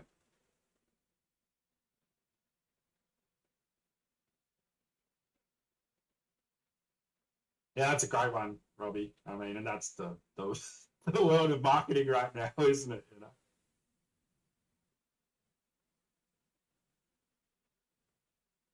I'm having a rough time with my patience levels at the moment. Yeah. And I think a lot of that does come from how easy it is to get anything and everything all the time. Oh, so are we talking like your patience levels in general, like in day to day? Yeah, like just I've ordered something online, and it's taking time to reach me, and it's like, why aren't you here? I wanted it yesterday. Yeah. Why aren't you here yet? Thing that I want you, and that's one thing that board games I think does teach you is the value of patience as well.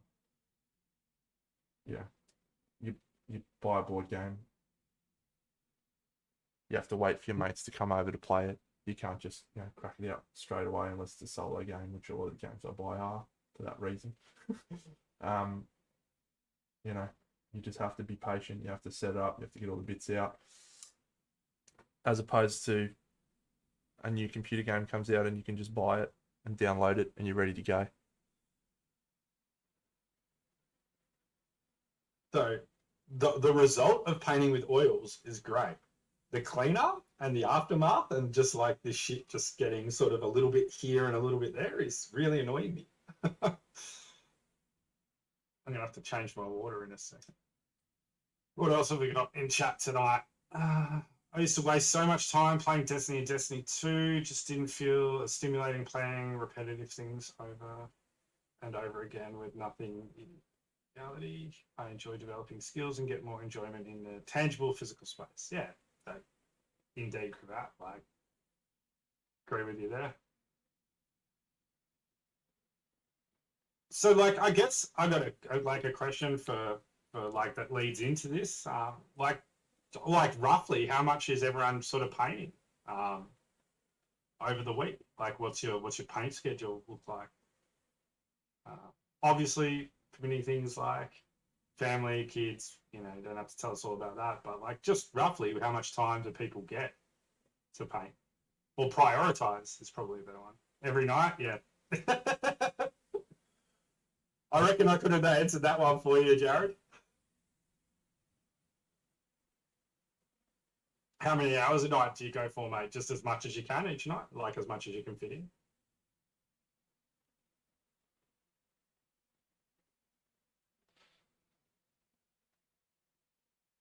3 to 4 hours, 20 hours a week, or are you class?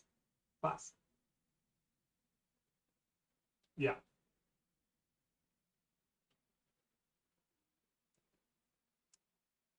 I'm actually painting less because of streaming, would you believe? No. I believe that's what would happen to most mortal men, mate. That when they stream, they probably cut down a little bit on painting. Because what I find is I don't want to do things off stream. Mm-hmm. And there's also that like slightest sense of obligation to stream. which then means, you know, there's that little bit of resentment. And I'm not using those words because that's how I feel at all. It's just like, you'd be like, oh yeah, I don't really feel like painting tonight. I'll hold off till tomorrow when I'm streaming. All ties in together. But it's yeah, it's definitely cut down my hours in general of painting that I used to paint a week. So there's something like super important, I think, that you highlighted there, which is like almost the first thing I think you said is that you don't want to, you know, find yourself not wanting to paint something if it's not on stream because it adds value to the stream and obviously contributes to the growth of what you're doing. That's I found something similar in regards to social media recently. And that's why I've taken quite a large hiatus from social media is I felt like to a degree I'd started painting to release the next thing on social media. Yeah.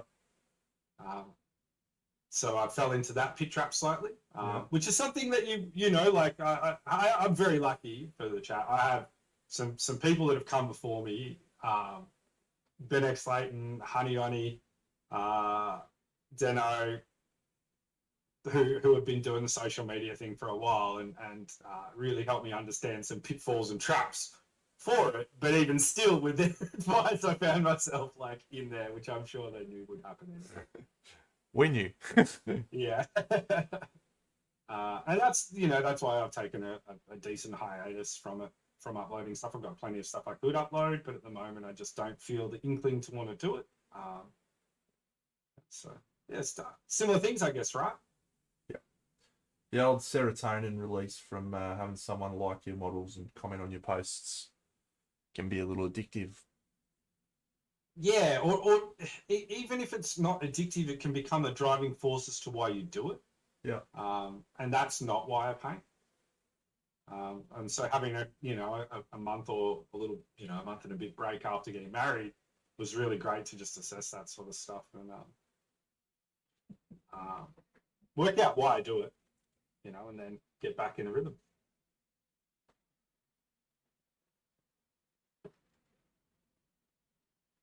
So I'm liking what we're seeing here, mate. Like, you're seeing all the hours that people are painting. Most people who are here are like who've felt comfortable enough to comment have put up 20 odd hours a week. I think it's awesome that people paint like just any amount of time. Yeah. But if one of your goals is to get better, you need to paint, and it's cool to see so many people getting in there and doing it. Yeah, absolutely.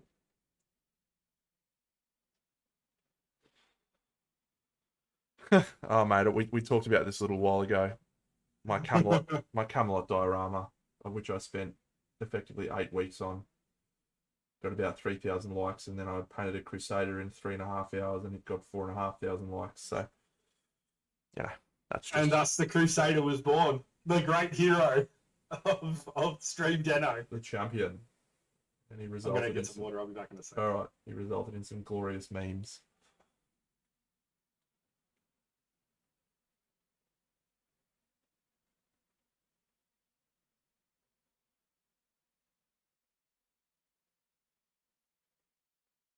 Yeah, I think many things in life come back to you've got to understand your motivation. You've got to understand your reason for why you do something. What are we up to? Where are we? What are we? I was just saying, still talking Crusader, or no, I was just saying you've got to be able to understand your own motivations for doing something. If you can ascertain why you're trying to do something, that helps you with your goal setting, because you'd be like, okay, cool. Why am I doing this? Because I want to get 1,000 Instagram likes on a post. Great. Yeah, that's a shit goal, but if that's your goal, no problems. What do you need to do to work towards that? What things can you work on that might assist you in achieving that goal? How much time and energy do you want to put into achieving that goal? What do you have to sacrifice to achieve that goal? What does it cost? Everything. That's a good question. I finished Camelot I did the Crusader, and then I dove straight into Curse City. Yeah. And I painted Curse City. And then did like 3 more busts back to back to back of that, if I remember correctly. Yeah. So I did indeed reach a point when I was like done, and wanted to break, but it wasn't straight after Camelot. Straight after Camelot, I think I was excited that I could paint something else. But yeah, also jazzed on painting at that time.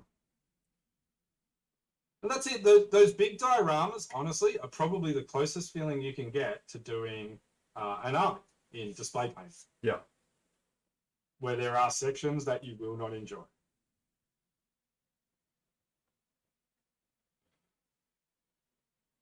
And they're the sections you think most about the end result. Right? Yeah. So already classed. What is your goal, buddy? What's your goal in painting?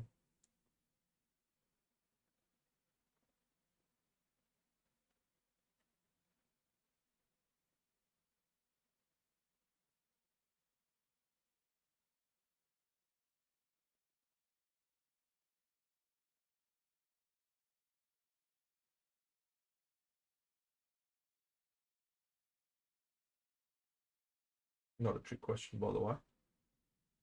Just as like,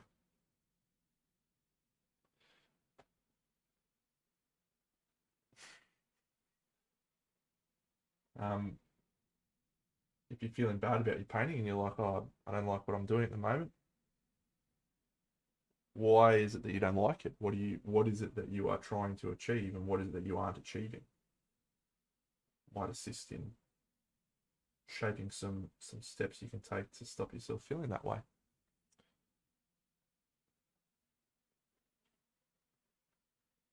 Well, if de-stressing is your only motivation, you need to decouple your results from your enjoyment.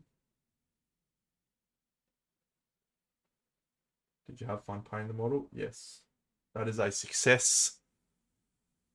And that is what you need to focus on.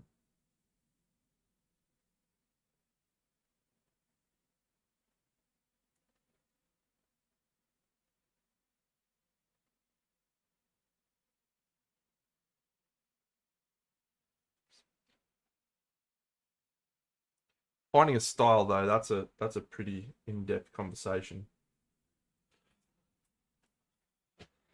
Yeah, finding a style. That's like a segue into we could probably move from what we've been talking about into a whole new can of worms. It's such a nebulous term though, right? Like finding like a style.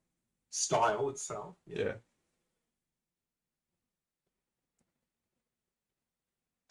Well, first and foremost, like I firmly believe that you can't just wake up one day new to something and invent a style, right?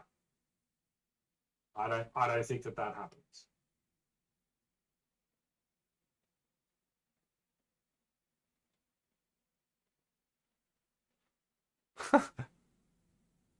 Taka, that's probably suboptimal, champion. Yeah, that's not.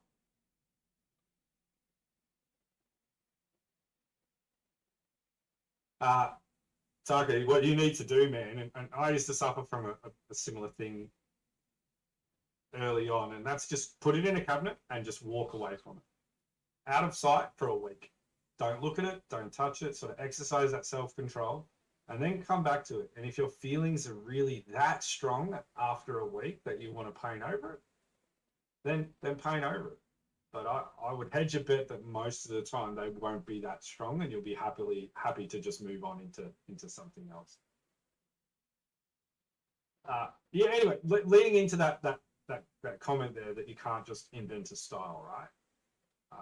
It's no secret that I obviously am quite a fan of street art. I'm not going to go into a 20-minute ramble about graffiti and bore your ears off, Deno. But when you start in that discipline of art, Hey, they call you, a whack, or your whack or your toy or whatever the case may be, and that's just, you're a grom if you're a surfer, you're bad. And so naturally, your next step after being bad and wanting to get good is to become a biter, right? And a biter is someone who bites other people's styles. Now, when you get to the top of that style of art, and you talk to people who are comfortable about where they are and what they've achieved and what they can do, every one of them will tell you, I started whack, I became a biter,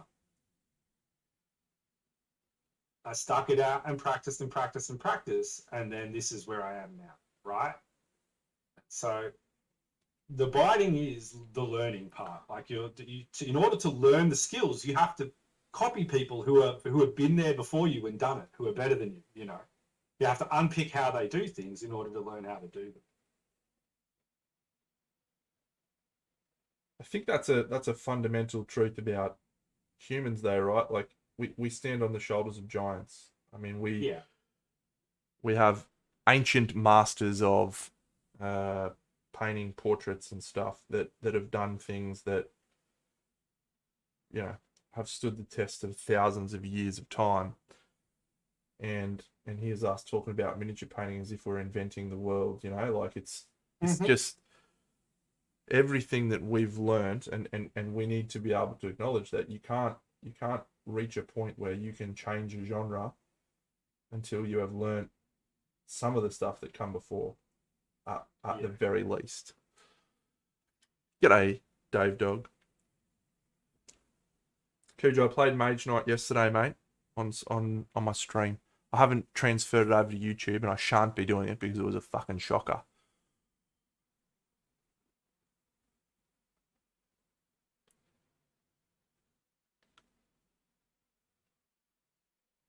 You'll be able to watch it on stream on the Twitch page.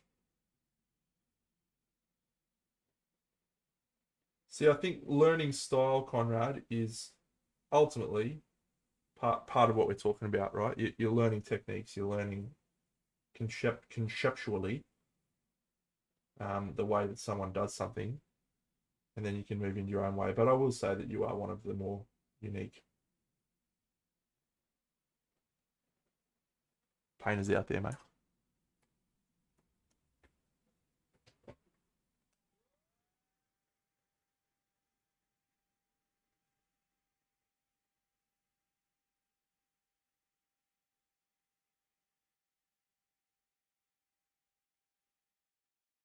Which one? Who's Conrad? Which one? Which alias is that? Zugzwang. Oh, which one? Zugzwang.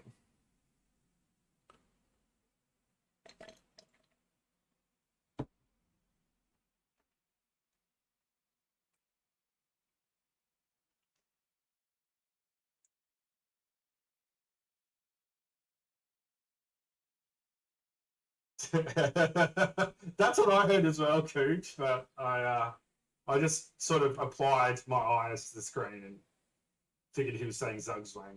Zugzwang.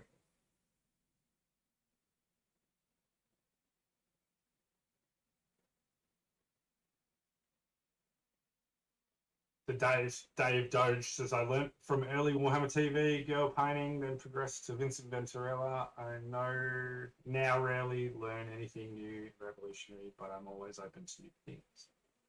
Well, I mean, Vince is a guy who's covered a huge amount of stuff, right? And I think that his contribution has been massive to the assistance in miniature painting for people. Warhammer TV is pretty helpful if you're really interested in the Warhammer way of painting, which I think is like at a tertiary level fantastic. It's a really fundamental, like it's all based on fundamentals and understanding how to do that. Girl painting, I'm not like particularly familiar with. She does good YouTube videos. Awesome.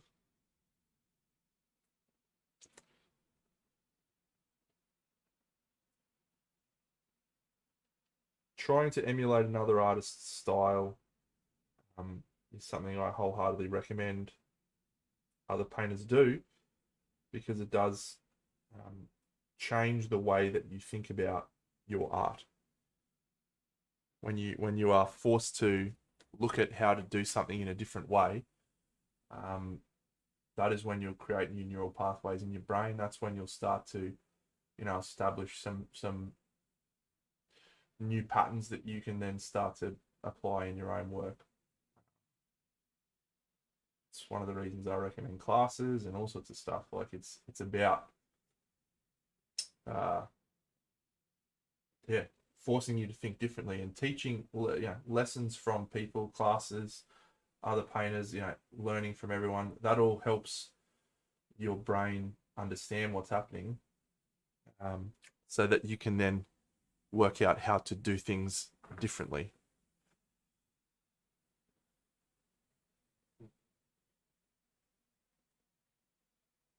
I am very fond of the conversation on style. It's something we have discussed many times, isn't it? It is.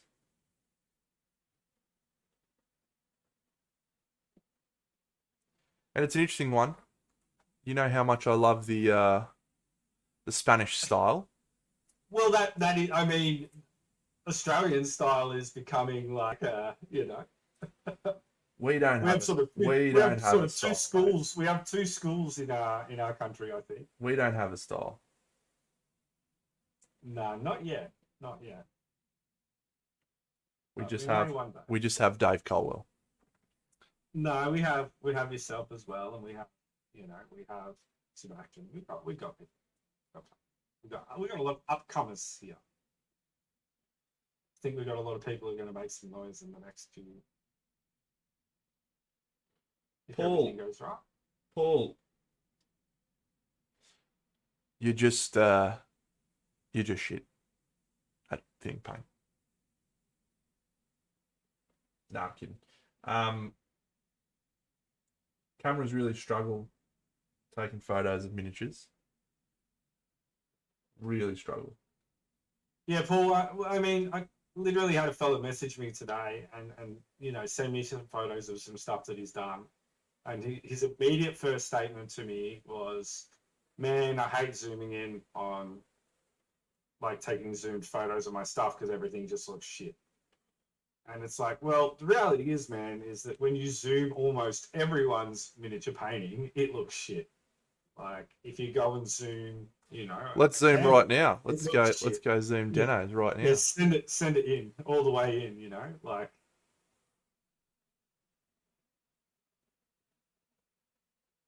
Yeah, it still looks red hot. What a fucking legend. I knew that was coming. Yeah, like it's just a part of what we do, man. Like, photos pick up stuff that like, I've found myself, like, and it happens to all of us. I've found myself staring at like a hyper zoomed bust face, and then being like, oh man, I don't really like that stroke that's there. And then when I don't look at the photo and actually look at the bust, I'm like, I can't even really see that stroke because it doesn't really exist because I'm using a 10 times photo or whatever the case may be. Like, it's, you know, for some painters, that's their jam, man. They want to use those photos to get in and like iron out every possible kink. That's not how I like to paint. I'm coming to learn that. How about yourself, mate? No, I've never worried about that.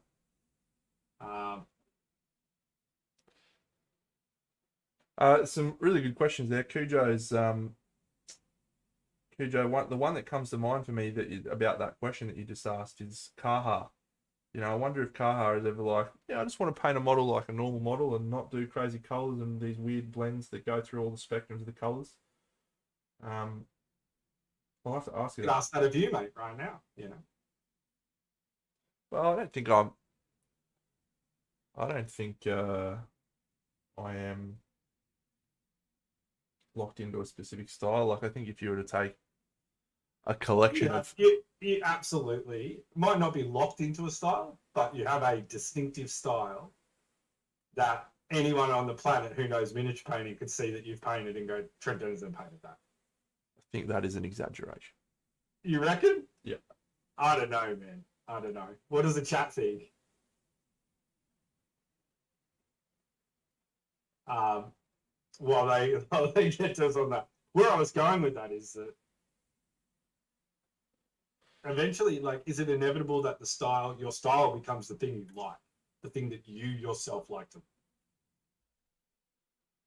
Yeah, supposed to. I can tell Deno stuff from Mars without a microscope too, right? Supposed to.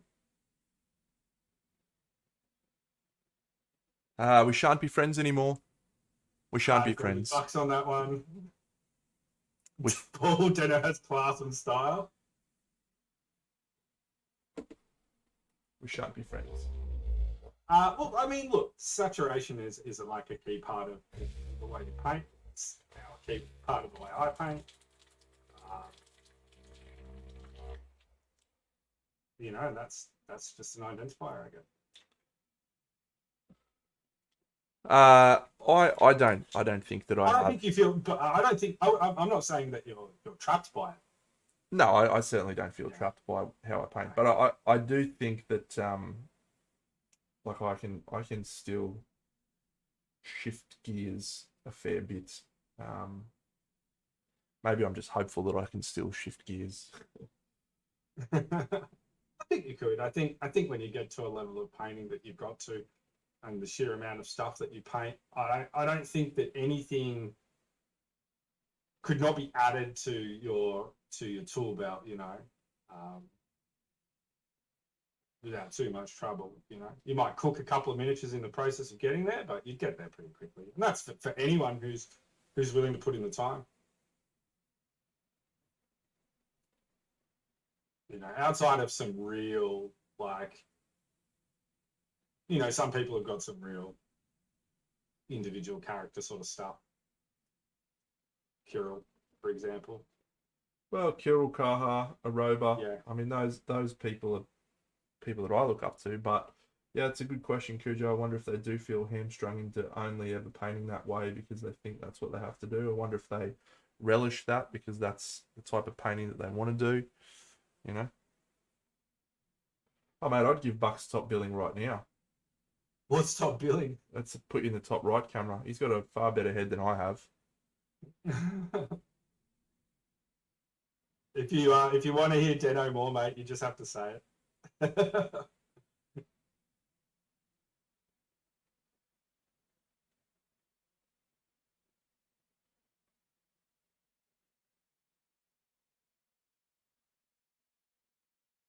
Yeah, that's a Dave. That's a fair one, mate. That's a measure that a lot of us have used, I think, at some point.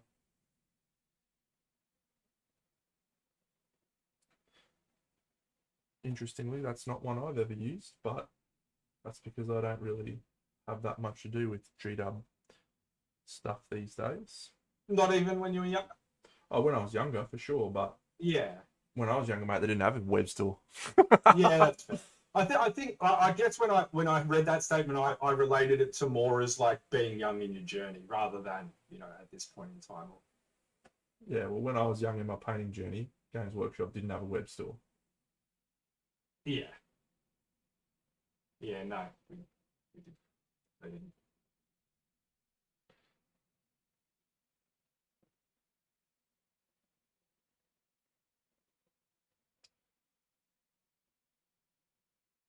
There probably wasn't, Scarra, who's probably way back in those days, like order catalogs, just There was pieces of paper in the back of the magazine, mate. there was box art, yeah, yeah. Yeah. But no, I was era of Mike McVeigh painting dioramas in White Dwarf. That was the thing that used to rustle my jimmies.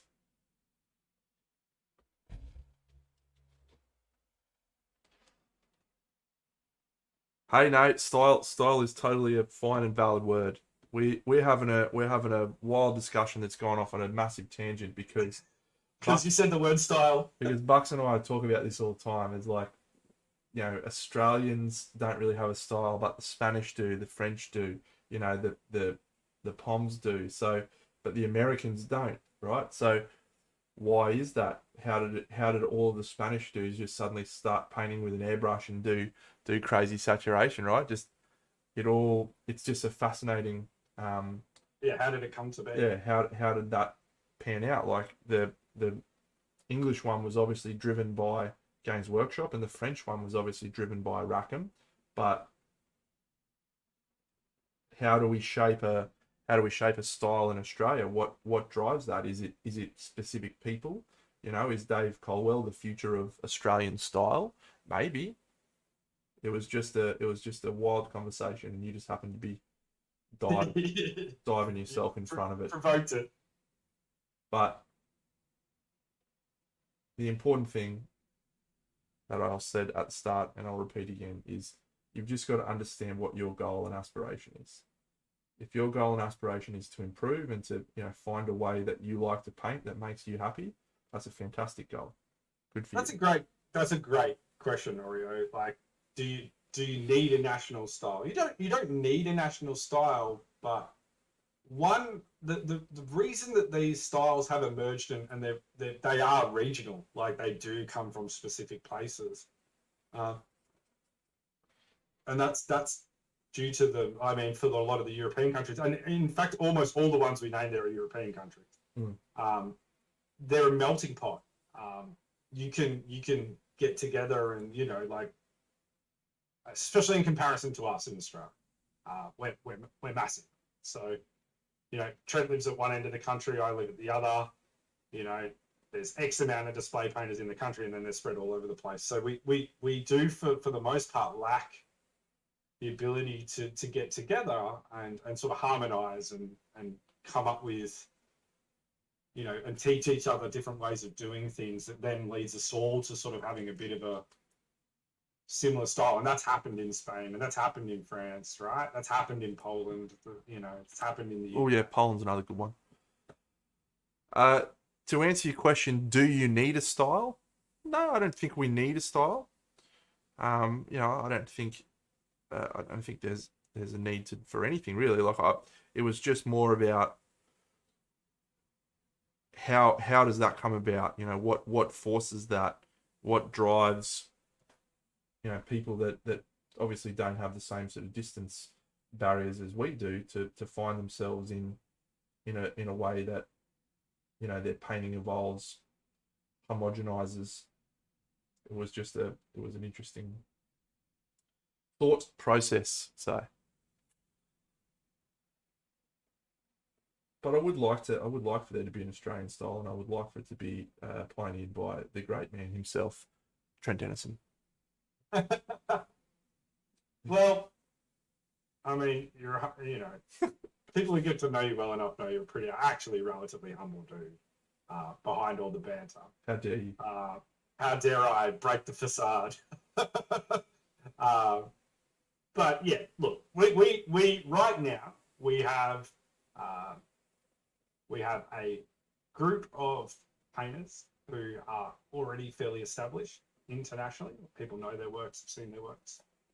We have a group of painters who sit just under them who are pushing into that bracket. And so the first group that I mentioned has some really distinguishable styles in it. One being Dave Colwell's DC's, one being Trent's. Could probably put Kara in there as well. Yep.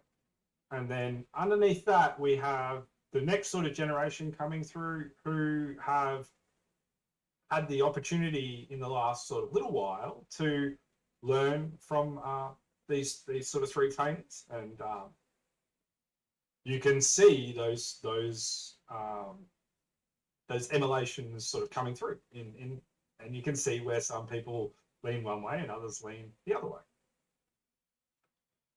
Would it be boring if everyone painted the same way? Well, let me ask you this, Jared. Is it boring every time you see a Spanish painter paint something?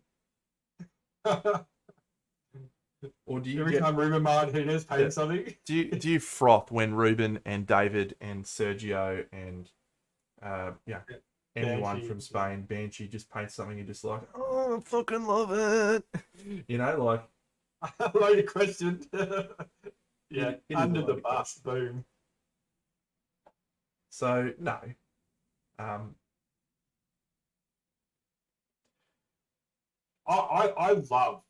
love all the different styles, and I wish I could collect them all, and learn them all. And I spent a long time sort of learning different styles and different ways of painting, and so I have, like, for my own journey, have got to find a style that's more reminiscent of Andrew and less of all the styles that I've sort of had a go at painting at along the way. And I feel like there are a lot of painters who are out there like that. And maybe that's the massive social media influence now, because there's literally hundreds of phenomenal painters lining up to teach you. Yeah. And you literally interview them, right? You're like, nah, who do I want to teach me to paint today? Yeah. Who am I feeling, you know? Dave and I do have a fight to determine it. It happens every year at Crystal Dragon and now Crimson Brush, where we determine who's going to be the national champion for the year. And Yeah. so we I've kicked the shit out of him every year for the last few years. So just because of the fact that I'm twice the size of him. No, he's a pretty big dude actually.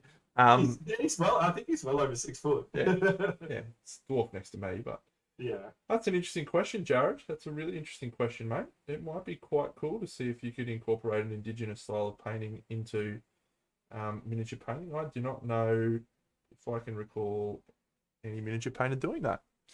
I have a feeling that it's not been a cognitive decision to do so if it's happened.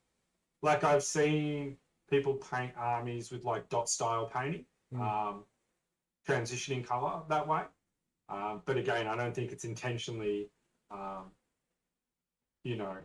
to emulate First Peoples style of paint creating.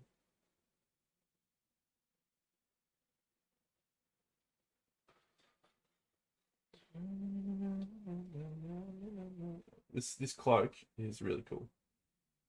Yeah. Is it a dragon cloak? It's like it's skin of a dragon of some description. Yeah. So. Yeah, I think so. Or Oreo. I think we've definitely seen some other traditions. Well, I know my friend Glenn Lamprecht painted a Wood Elves army in traditional Native American style, and it was awesome.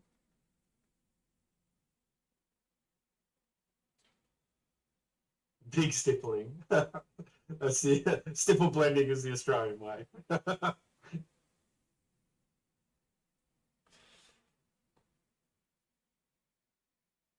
Would you say, what would you, I mean, it's evident and obvious in your painting style that you are strongly inspired by Spanish painting. Indeed. What would you say for DC? Would you say he's more traditional, more UK? Well, yeah, he's very much inspired by Games Workshop. You know, up until a few years ago, he used to paint exclusively Games Workshop, right? Yeah. And so, you know, his style, he's all about ultra smooth blends, and so seeing Games Workshop figures and Golden Demons and all that sort of stuff, I think that's what's driven him down the path he's on. Now, Stippling's not really a Games Workshop style. No, but the final result is though, right? Correct. It's a method, it's a technique designed correct. to get ultra it's smooth. achieving the final result that he wants. So, I find the concept of how the painting styles evolved to just be a really fascinating sort of thought exercise. Like, because it's no way that all the Spanish were like, oh, let's fucking have a national convention, national conversation. Let's all discuss how we're going to paint as a fucking nation, right? No one's. No, it was one or two people who pulled out in front of everyone, right? Correct. And everyone went, my God, this is just too cool. I want to learn how to do it. And inspired people to do it. Mass inspiration, right? Yeah. So, which Sebastian did here. Yep. That's like one that we can say for us in Australia. He had that influence here in the early 2000s. But the problem probably now is that there is such an amalgamation of styles across the world due to the internet and the proliferation of information. Whereas in the past, perhaps that was a little bit more insular, and you'd have a little bit more. Well, are we sort of following this sort of maybe this trend that tattooing is set as well? Where when you go to like the Ed Hardys of the world, where it's like he was so, American dude, but was so inspired by traditional Japanese tattooing. Yeah, that like he just went to Japan and studied under Japanese masters, and now like there you go. Whether you like it arty style or not particularly for me, but that's an American dude who lives in America. Full American culture, but is a traditional Japanese tattooist. Like, is that where we're heading for miniature painting? Where like you can, and then maybe there's hope for us. Steno. It's all I'm saying. Maybe just a couple of guys who have been hard on the grind in Australia can be known as just fantastic Spanish painters. Maybe I'll be adopted by the Spaniards. Maybe they'll finally let me learn They'll at the let you Big in? Gold Studio. I shall move to Madrid. Yeah.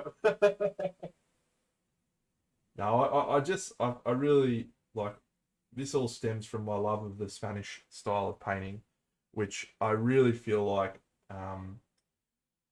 uh, exploded, 4 or 5 years ago, where there was probably a lot of good painters across the world, but now I think most people would probably think that the best painters in the world are found in Spain. As a group, Collectively, yeah, because you've obviously got the Pizarskis and the Kirils that are in other And the countries. Swinsons, we can put Swinson in there. Oh yes, I bought Swinsons. I bought a model from Swinson. Did I tell you that? Did. Yeah, fuck yeah. You did. We have to bring it up if you haven't brought it up already. What about the chat? Like, what's some styles that you guys like? Like, do you have a particular style or national sort of style that you've seen that you like? I mean, it's safe to say right now that Spanish is probably the one that's in the most limelight. That's the one we see the most of. I agree with you, Conrad. I do think that Big Child had a lot to do with it. Yeah, for sure, man. Okay, for sure. Like David Martinez. Sorry, Ruben Martinez. Ruben Martinez. The student and the master combined as one. Yeah,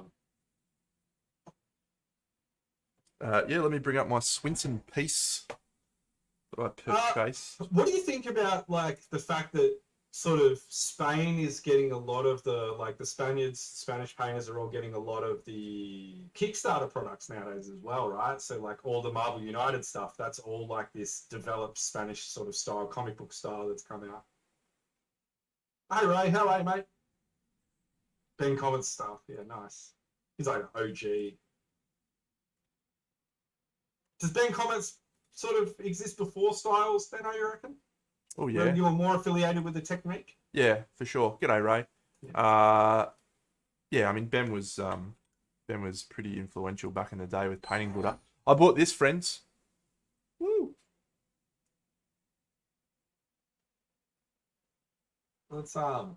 Let's quickly finish this up, and then I want to pick your brains as to why you chose to buy it.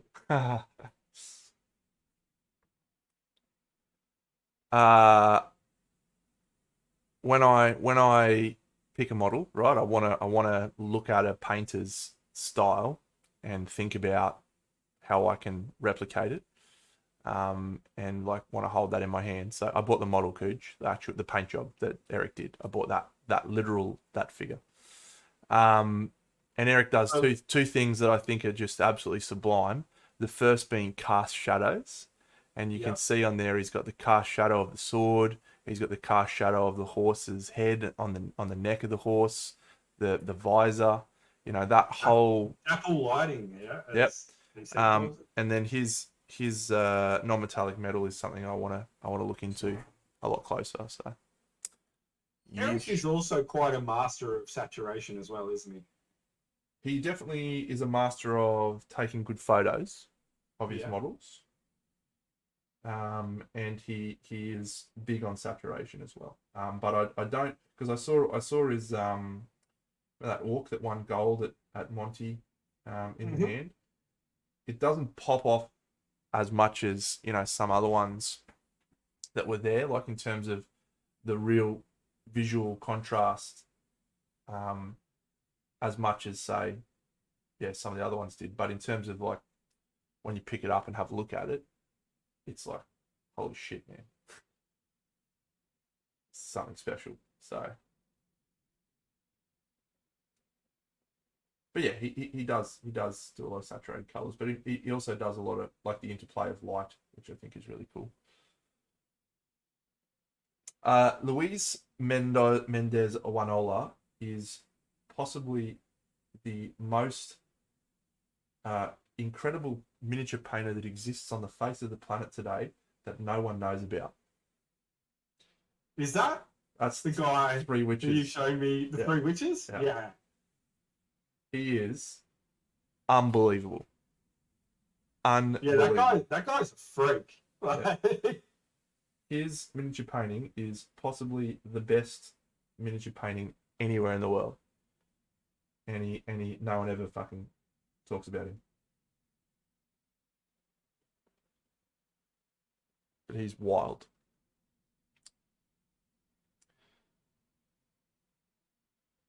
Yeah, I'm happy with the pickup, Cravat. Pretty happy with it. Yeah, I'd be stoked with that. That's we were talking about only a couple of weeks ago, like, if you're in the market to acquire another piece, and you said you were sort of feeling like it was getting about time to acquire something, but nothing had really jumped out. You made a few inquiries, so Yep. to land that one's pretty nice, I think. Yeah, I'm happy Good with job. that. Oh wow. Yeah, well, mate, tell him he's one of the greatest miniature painters in the world, according to Big Dano. I'm sure he'll appreciate that. Yeah, he's not lying. He froths. Dave, he froths him, man. One night we were all hanging out, and he's like, "You guys want to see?" And the same explanation as you got. The greatest miniature painter on the planet that no one knows about. G'day, Dunzeron. Hey, Danzeron, how are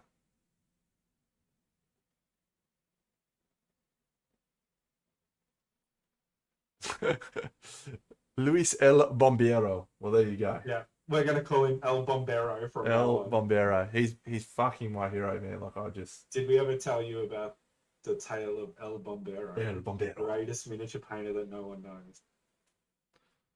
Is this him, Cujo? Yeah. Yeah. Indeed. That is the miniature painter in question. Oh, please, Space Toy. You are absolutely cracking jokes. Us too? I don't know about that, pal. I would not make the appreciate- top 100 list, I don't reckon.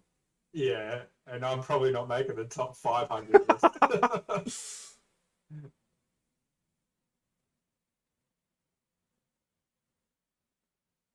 One day, maybe. I appreciate your kind words, mate. Don't let that be lost in us taking the piss out of ourselves. It's Australian. We don't take compliments well. Yeah.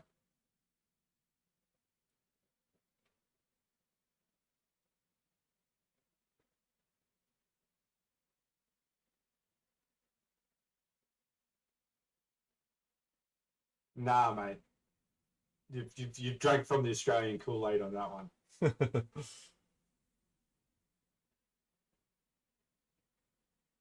Be kinder to yourself, my friend. We should all be kinder to us. We should take some of our own.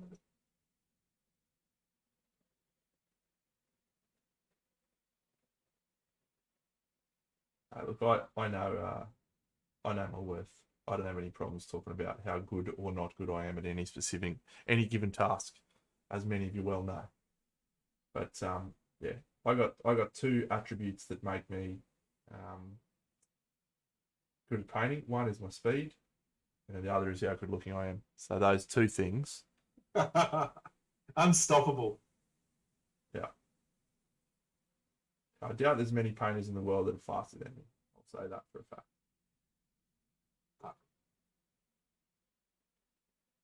Right? Oh yeah, of course, Conrad, you're right. Three things that makes me better than most miniature painters. True. You can serenade us while painting. That is a huge skill set.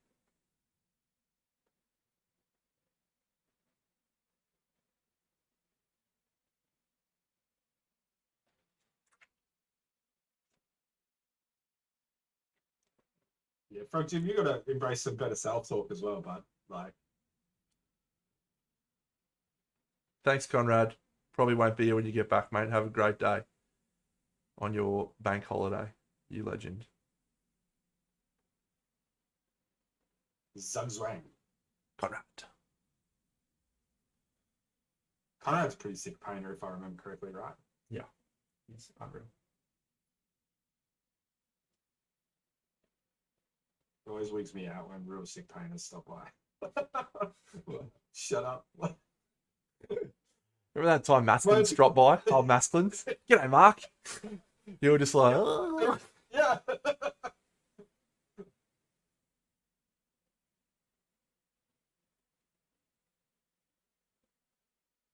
Conrad pops by pretty regularly. DC pops by. We get Mini Dan every now and then.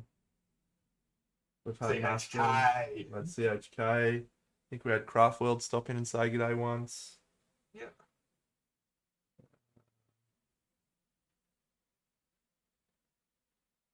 I should probably get someone on for an interview soon.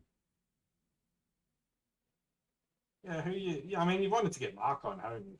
I remember for a little while.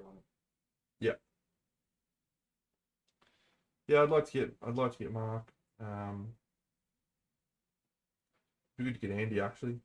Andy, would love. Andy would be really good to get on. Yeah. He's a good dude.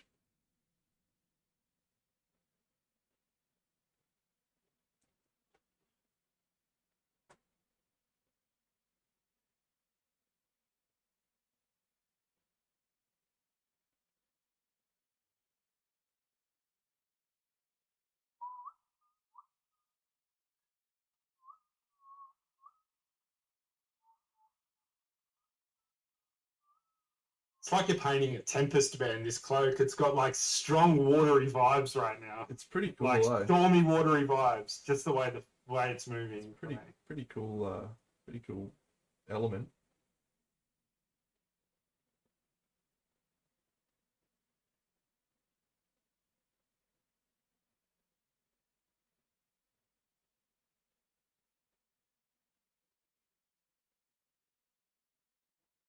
So, what is the countdown to our next time we hang out, mate? Is it Queensland Model Hobby Expo, or are we going to try and nip down to Sydney for a I'd love to get to Sydney for a weekend. That'd be fun. little cheeky weekend, hang out with Catch up with our friends down there. the painting crew?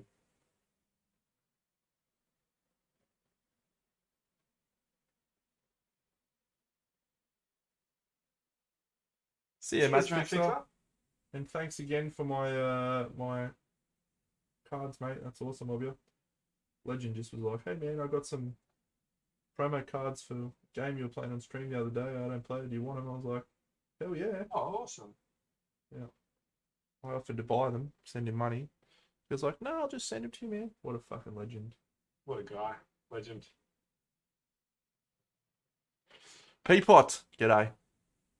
G'day, Nurgle Matthew. Yeah, I think I might need to load up a cup of tea in a minute. You're painting your first bust. What's do you say? What's your first bust, man? What did you pick? Always exciting. What's taken your bust virginity?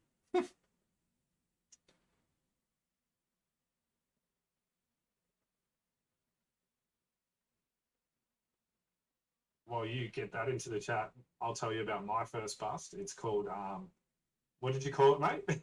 Creatively shit. Yeah. That's the Navy game, wasn't it, mate? It was either that. It was either that or hashtag trying too hard. Yeah. Hashtag. Hashtag I'm a wanker and I want everyone to know about it.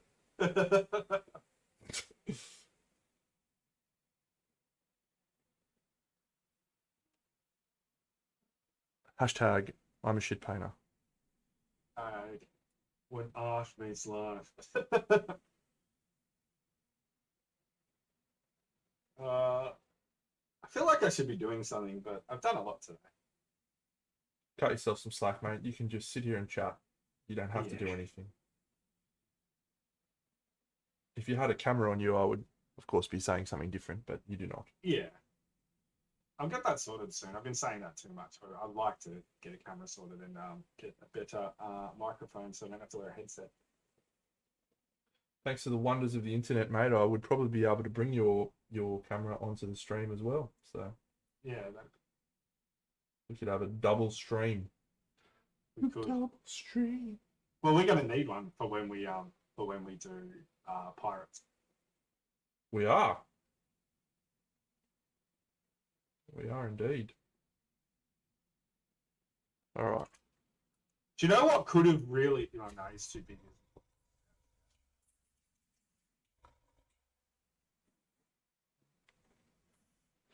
Rincewind from Discworld. Yeah, he's the big wizard dude with a hat. What's my next goal for painting? To keep pushing or just go with the flow? That's a great question, mate. Don't say it doesn't matter with the flow. So I would like to paint an army within a defined time frame. That's one goal I have for the first half of this year.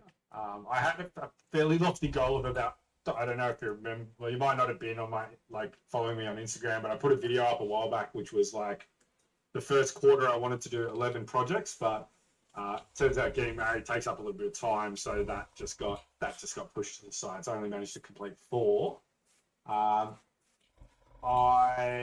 would like to bring 10 things to Crimson Brush, and I would like to paint something historical for Queensland Hobby Model Expo. And I would like to have another breakthrough. I don't care where that breakthrough comes or like on what model, but I'd like to sort of break through once more this year, as I think I already had one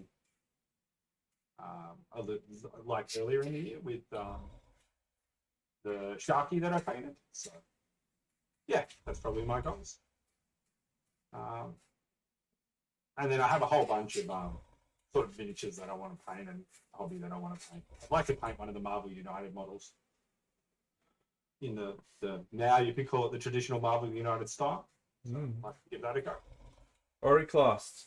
I know the figure. I haven't opened up your pictures yet, but I will in a second. The figure, if I remember rightly, has a gigantic hat, and it obscures a lot of his face. Yeah, he's like a real skinny sort of character style. Yep. He's cool. He's cool looking. The bust. Kind of like his stupid face. He's got one. I'm a big fan of stupid faces. The answer to the question, for the majority of people, is you need to ignore that the light exists. Ignore that like paint it so that there is no shadow. Because exactly the effect that you're having in that photo is when there is natural light, it makes it impossible to see the eye, see the face. So you need to paint it high value so that it catches your eye. And then when you take your photos, you need to light it so that you get the front on shot. It's super tricky to do. When you've got that much shadow, that's a fuck ton of shadow, mate. Like a fuck ton. Ooh, let's try Leviathan Blue. How about you, JC? Do you have any goals for painting or want to share? I think the only other one I think upon sort of having a quick think while Dan was chatting there would be to put something for Crimson Brush in the upper bracket of gold. So to try and compete for best in show. That would be a pretty good goal as well. As I feel pretty confident knowing that I was at the bottom, the lower end of the gold bracket this year. I feel pretty confident in agreeing with you. Yes. Hey, Paul, that's pretty awesome, man. Good for you.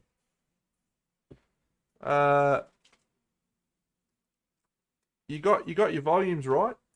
You got all your lights and shadows right. It's all looking pretty good, mate.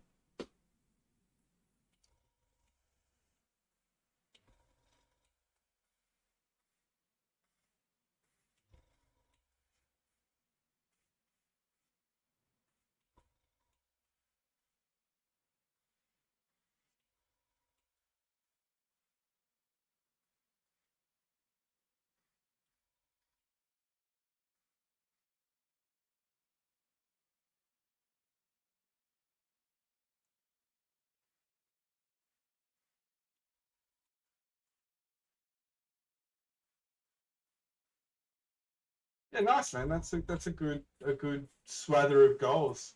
I think I'd join you on that. I'd love to enter a competition, European side of the world. But you know,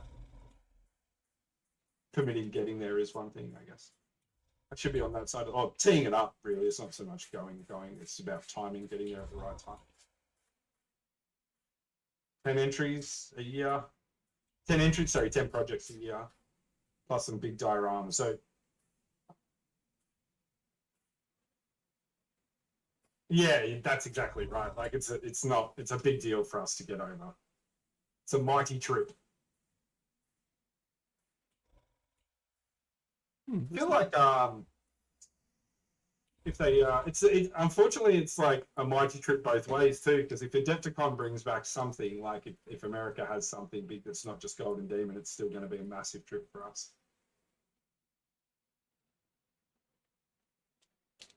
That's interesting that you say that, Space Toy. I have not yet painted something specifically for competition. I've only ever entered things that I've just painted. I haven't gone the other way.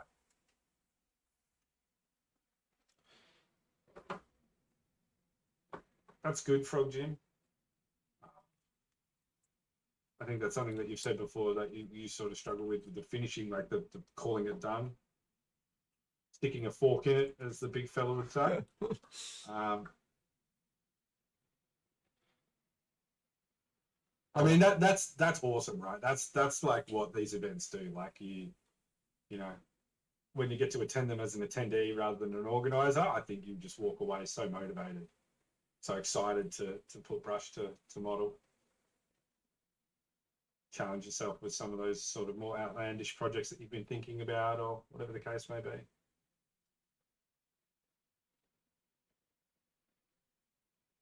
What are you going with here? A little pterodon turquoise? This is actually Dark Angels green. I just want to make it a little bit greener. So I don't want it to be too regular either. I'm just trying to make it a little bit patchy, and there's a lot of really nice natural texture. So the contrast paints tend to work pretty well with that natural texture. Yeah. That's still, I mean, that still delves into the lure of, what is it, the lure of diminishing returns, Pro Jim, I think that still exists even on competition level pieces. Yeah, I don't spend enough time probably on competition pieces, because I treat them effectively the same. I'm just like, yep, and I'm done. All right, let's do a bit of varnish on this bad boy, I think.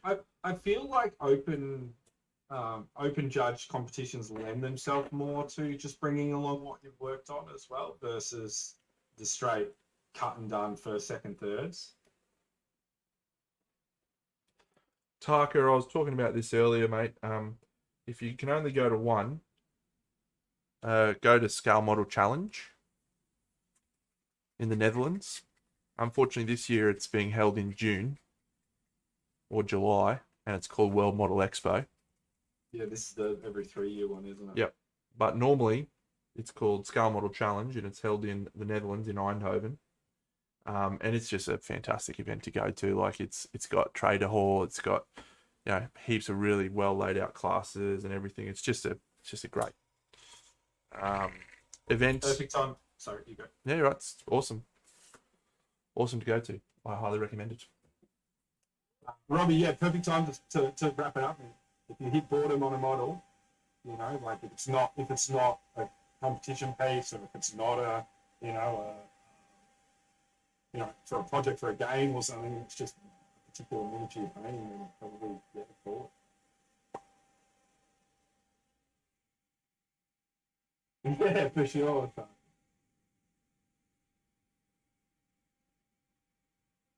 Not so much for us, Caleb.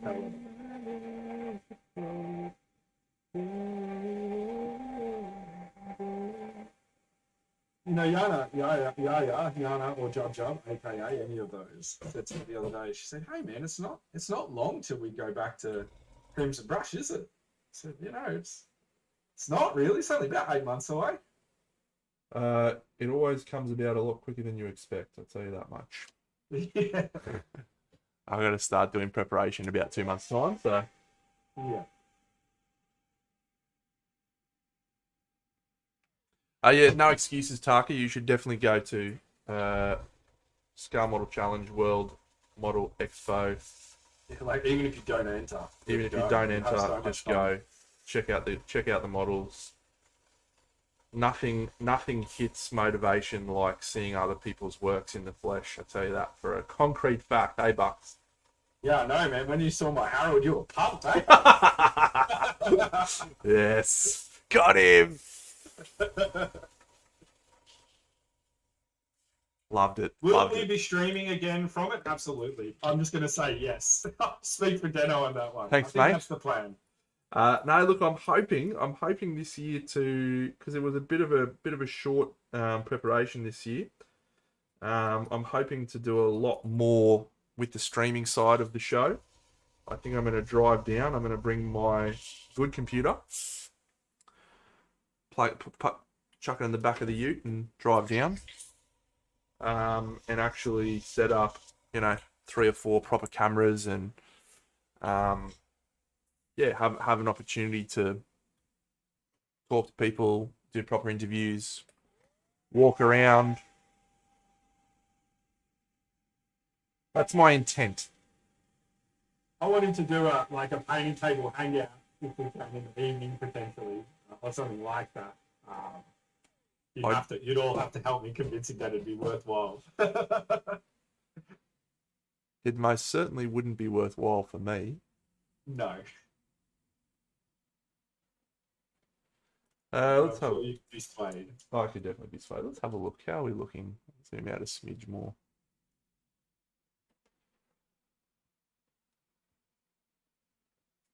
Let's paint this thing in green, just so we can see it separate from the rest.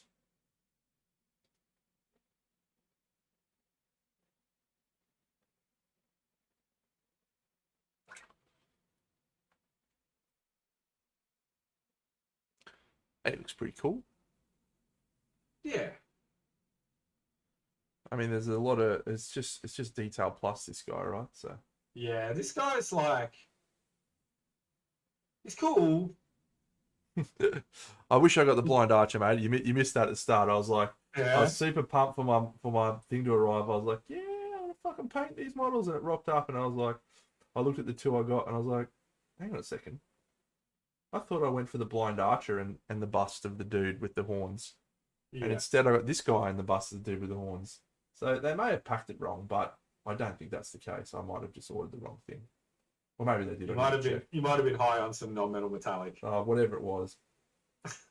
Whatever it was, I didn't get the fucking blind archer, and I was like, oh, well, I'm less enthusiastic now.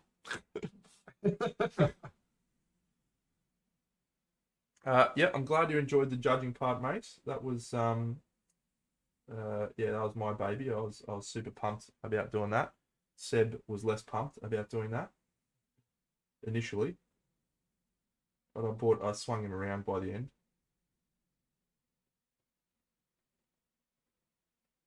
But I'll definitely be taking a break. Is DC going to judge? Has he decided yet?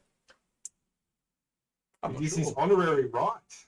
I'm not sure if he's decided yet. I hope he does. It'd be good if he did.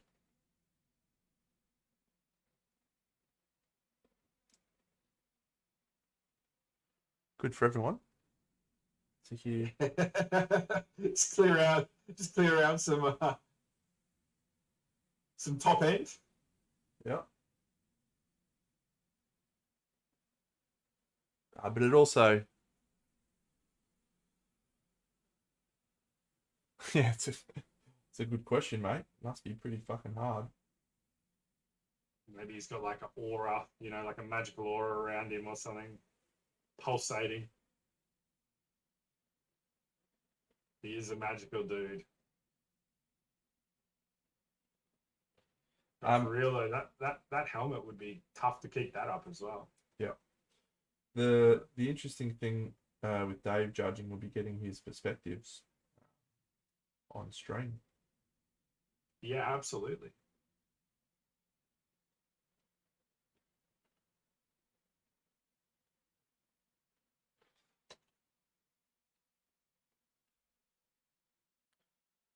Um,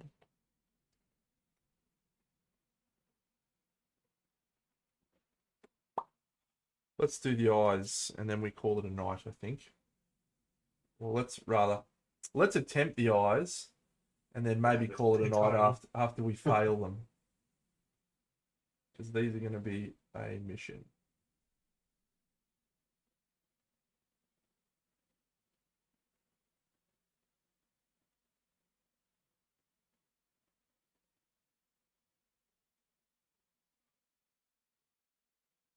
Is it a he or is it a she? I think it's a he. It's got mean dreadlocks.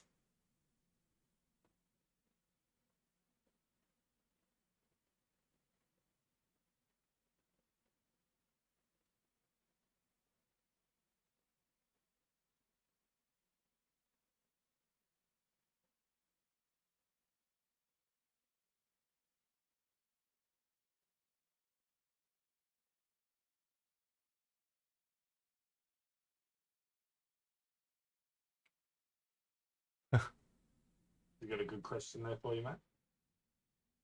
Uh,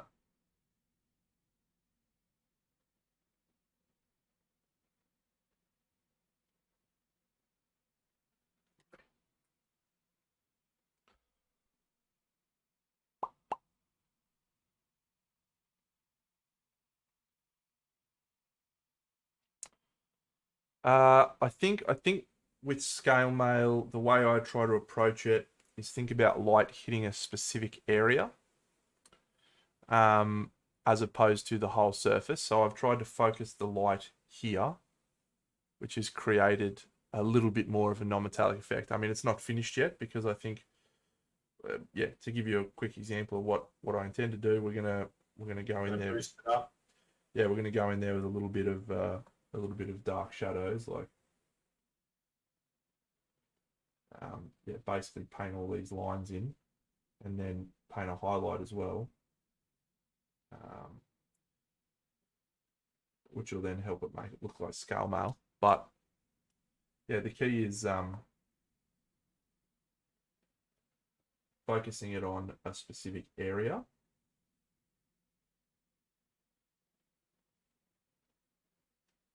Right, so this all of a sudden now looks more like um, uh, a light reflection because it's just in a specific area. If you go too wide with your highlights, then you lose the effect of it being a metal object because light just doesn't work that way. So rather than highlighting the whole surface and highlighting each individual scale, I like to just do a couple of little areas like this.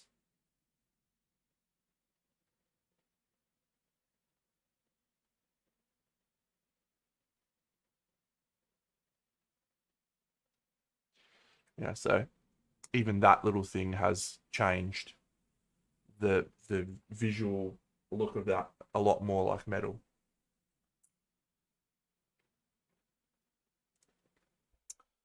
Yes, specular highlights, indeed. That is correct.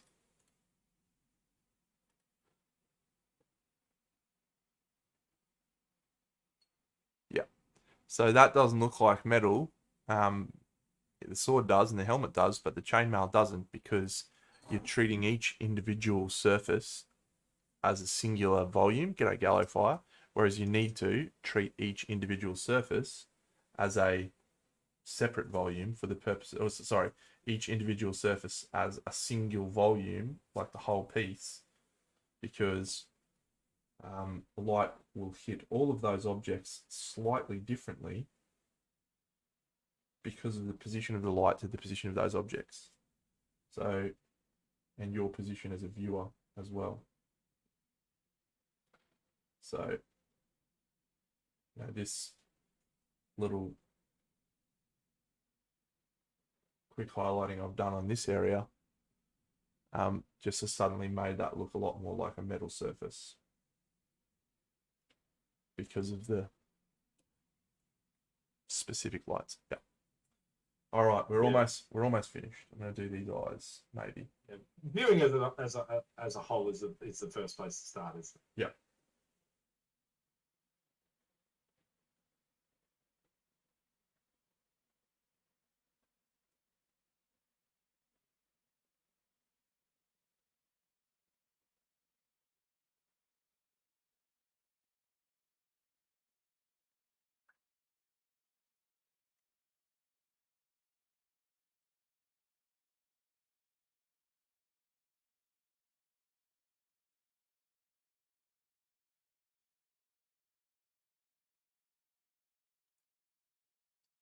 They're small. Fucking hell, they're small. They might just get the black white dot treatment. They are. They no are. color going in there. They are definitely getting the black white treatment, mate. There is no chance we're doing anything but.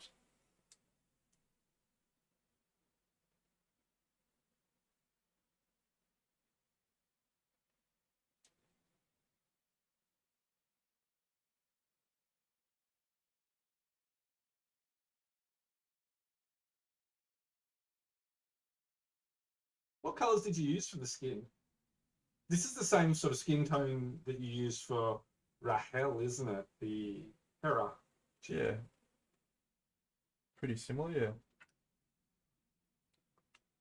I unboxed my one of those today and really thought that could be next up, but I had this one ready to go already. Yeah, the main sort of change from how I normally paint is no sunny skin tone. Mm-hmm. And we Knocking out the orange. Yeah, and a bit of Volupus pink.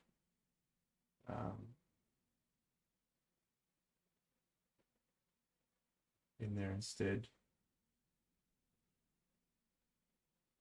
You do love Volupus pink. I do. Yeah, so that's a fail on the left. Give us a look, hold it up, give us an angle.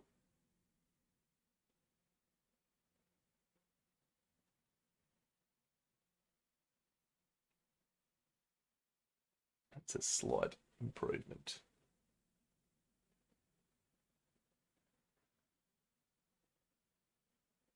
Left side, the right side looks good, left side looks a little bit off, but it might just be catching some reflection.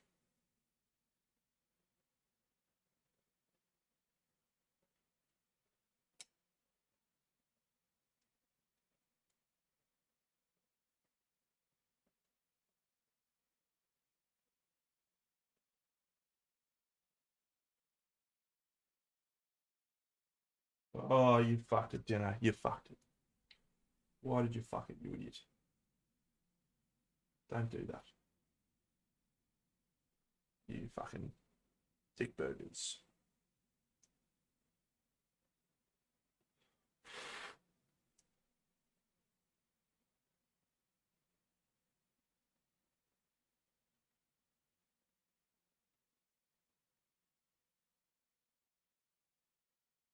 Yeah, I mean, I'm reasonably happy with that. That's a small face. The tiny one. That's a very small face.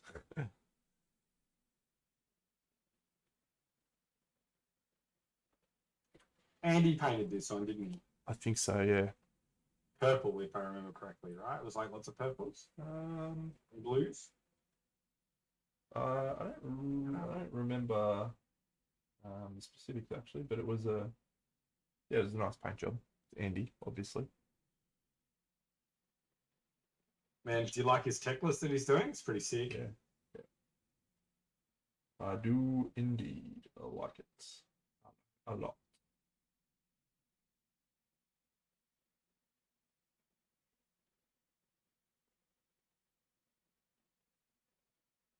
Yeah, purples and reds actually.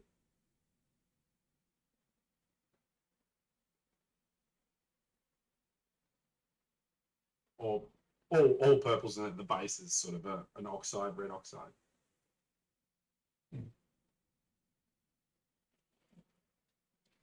Yep, Andy Waddle.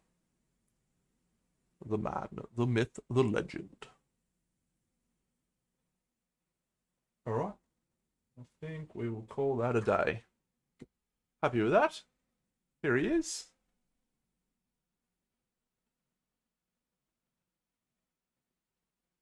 So far. Here's his base, by the way. Don't know what I'm going to do with it, but something. Yeah, cool. I might even do that now, and then I'll glue him to the base, maybe. Think about it. Good sesh, Bucks. Yeah, mate. It's always a great way to start the week. Well, yeah. I don't know if I'd say I'm excited about starting my week. But yeah. Let's go find someone we can raid into, shall we? Rouse. Turn this bad boy on.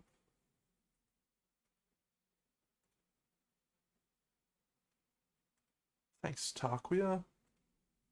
Miniature figures. Boom. Who's out and about today?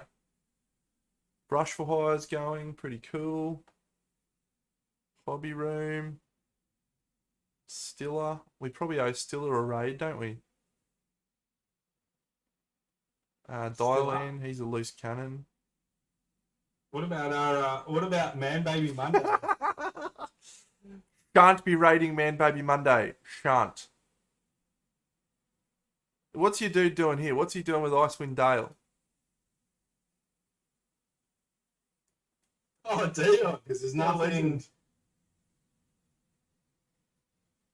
Okay, cool. It's just black grey. I don't know why. Whatever. All right, Dion, Dixon. We're going in. Nah, he's kidding. He's kidding himself. You got to set your exposure on your camera, mate. You got to stop doing that. I reckon we owe Stiller a raid. What do you reckon? All right. You want to go to Dion, don't you? Because he's only got 3 viewers. Look, I know he'd appreciate it immensely. I rated him the other day, mate. You make the call, mate. I rated him the other day. You did rate him the other day. I haven't rated Stiller, and she rated me. Well, yeah, all right. Well, then we've got to return a raid. Yeah. And it's a bit of display painting. Oh no, wait, that's just your that's paid. She does oils. She's a legend. Good one, friends. All right. Well, hope you'll have a fantastic week. Back on Wednesday, probably. You got a bit of board gaming on Wednesday, or a little bit more painting? Possibly some board gaming. Yeah, Koki might be in for some board gaming, so we may be doing that. I think we'll probably play something. But if not, I'll be back painting this. And then Sunday I'll be back for some more painting, hopefully starting my Oathsworn paints, and I'll talk about that a little bit more when that comes about.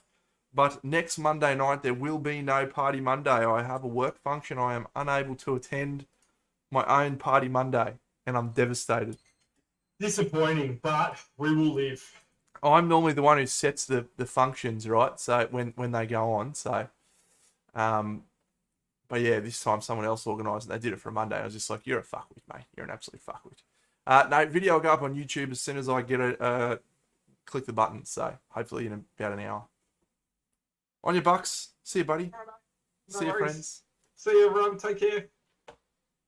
Thanks for joining us.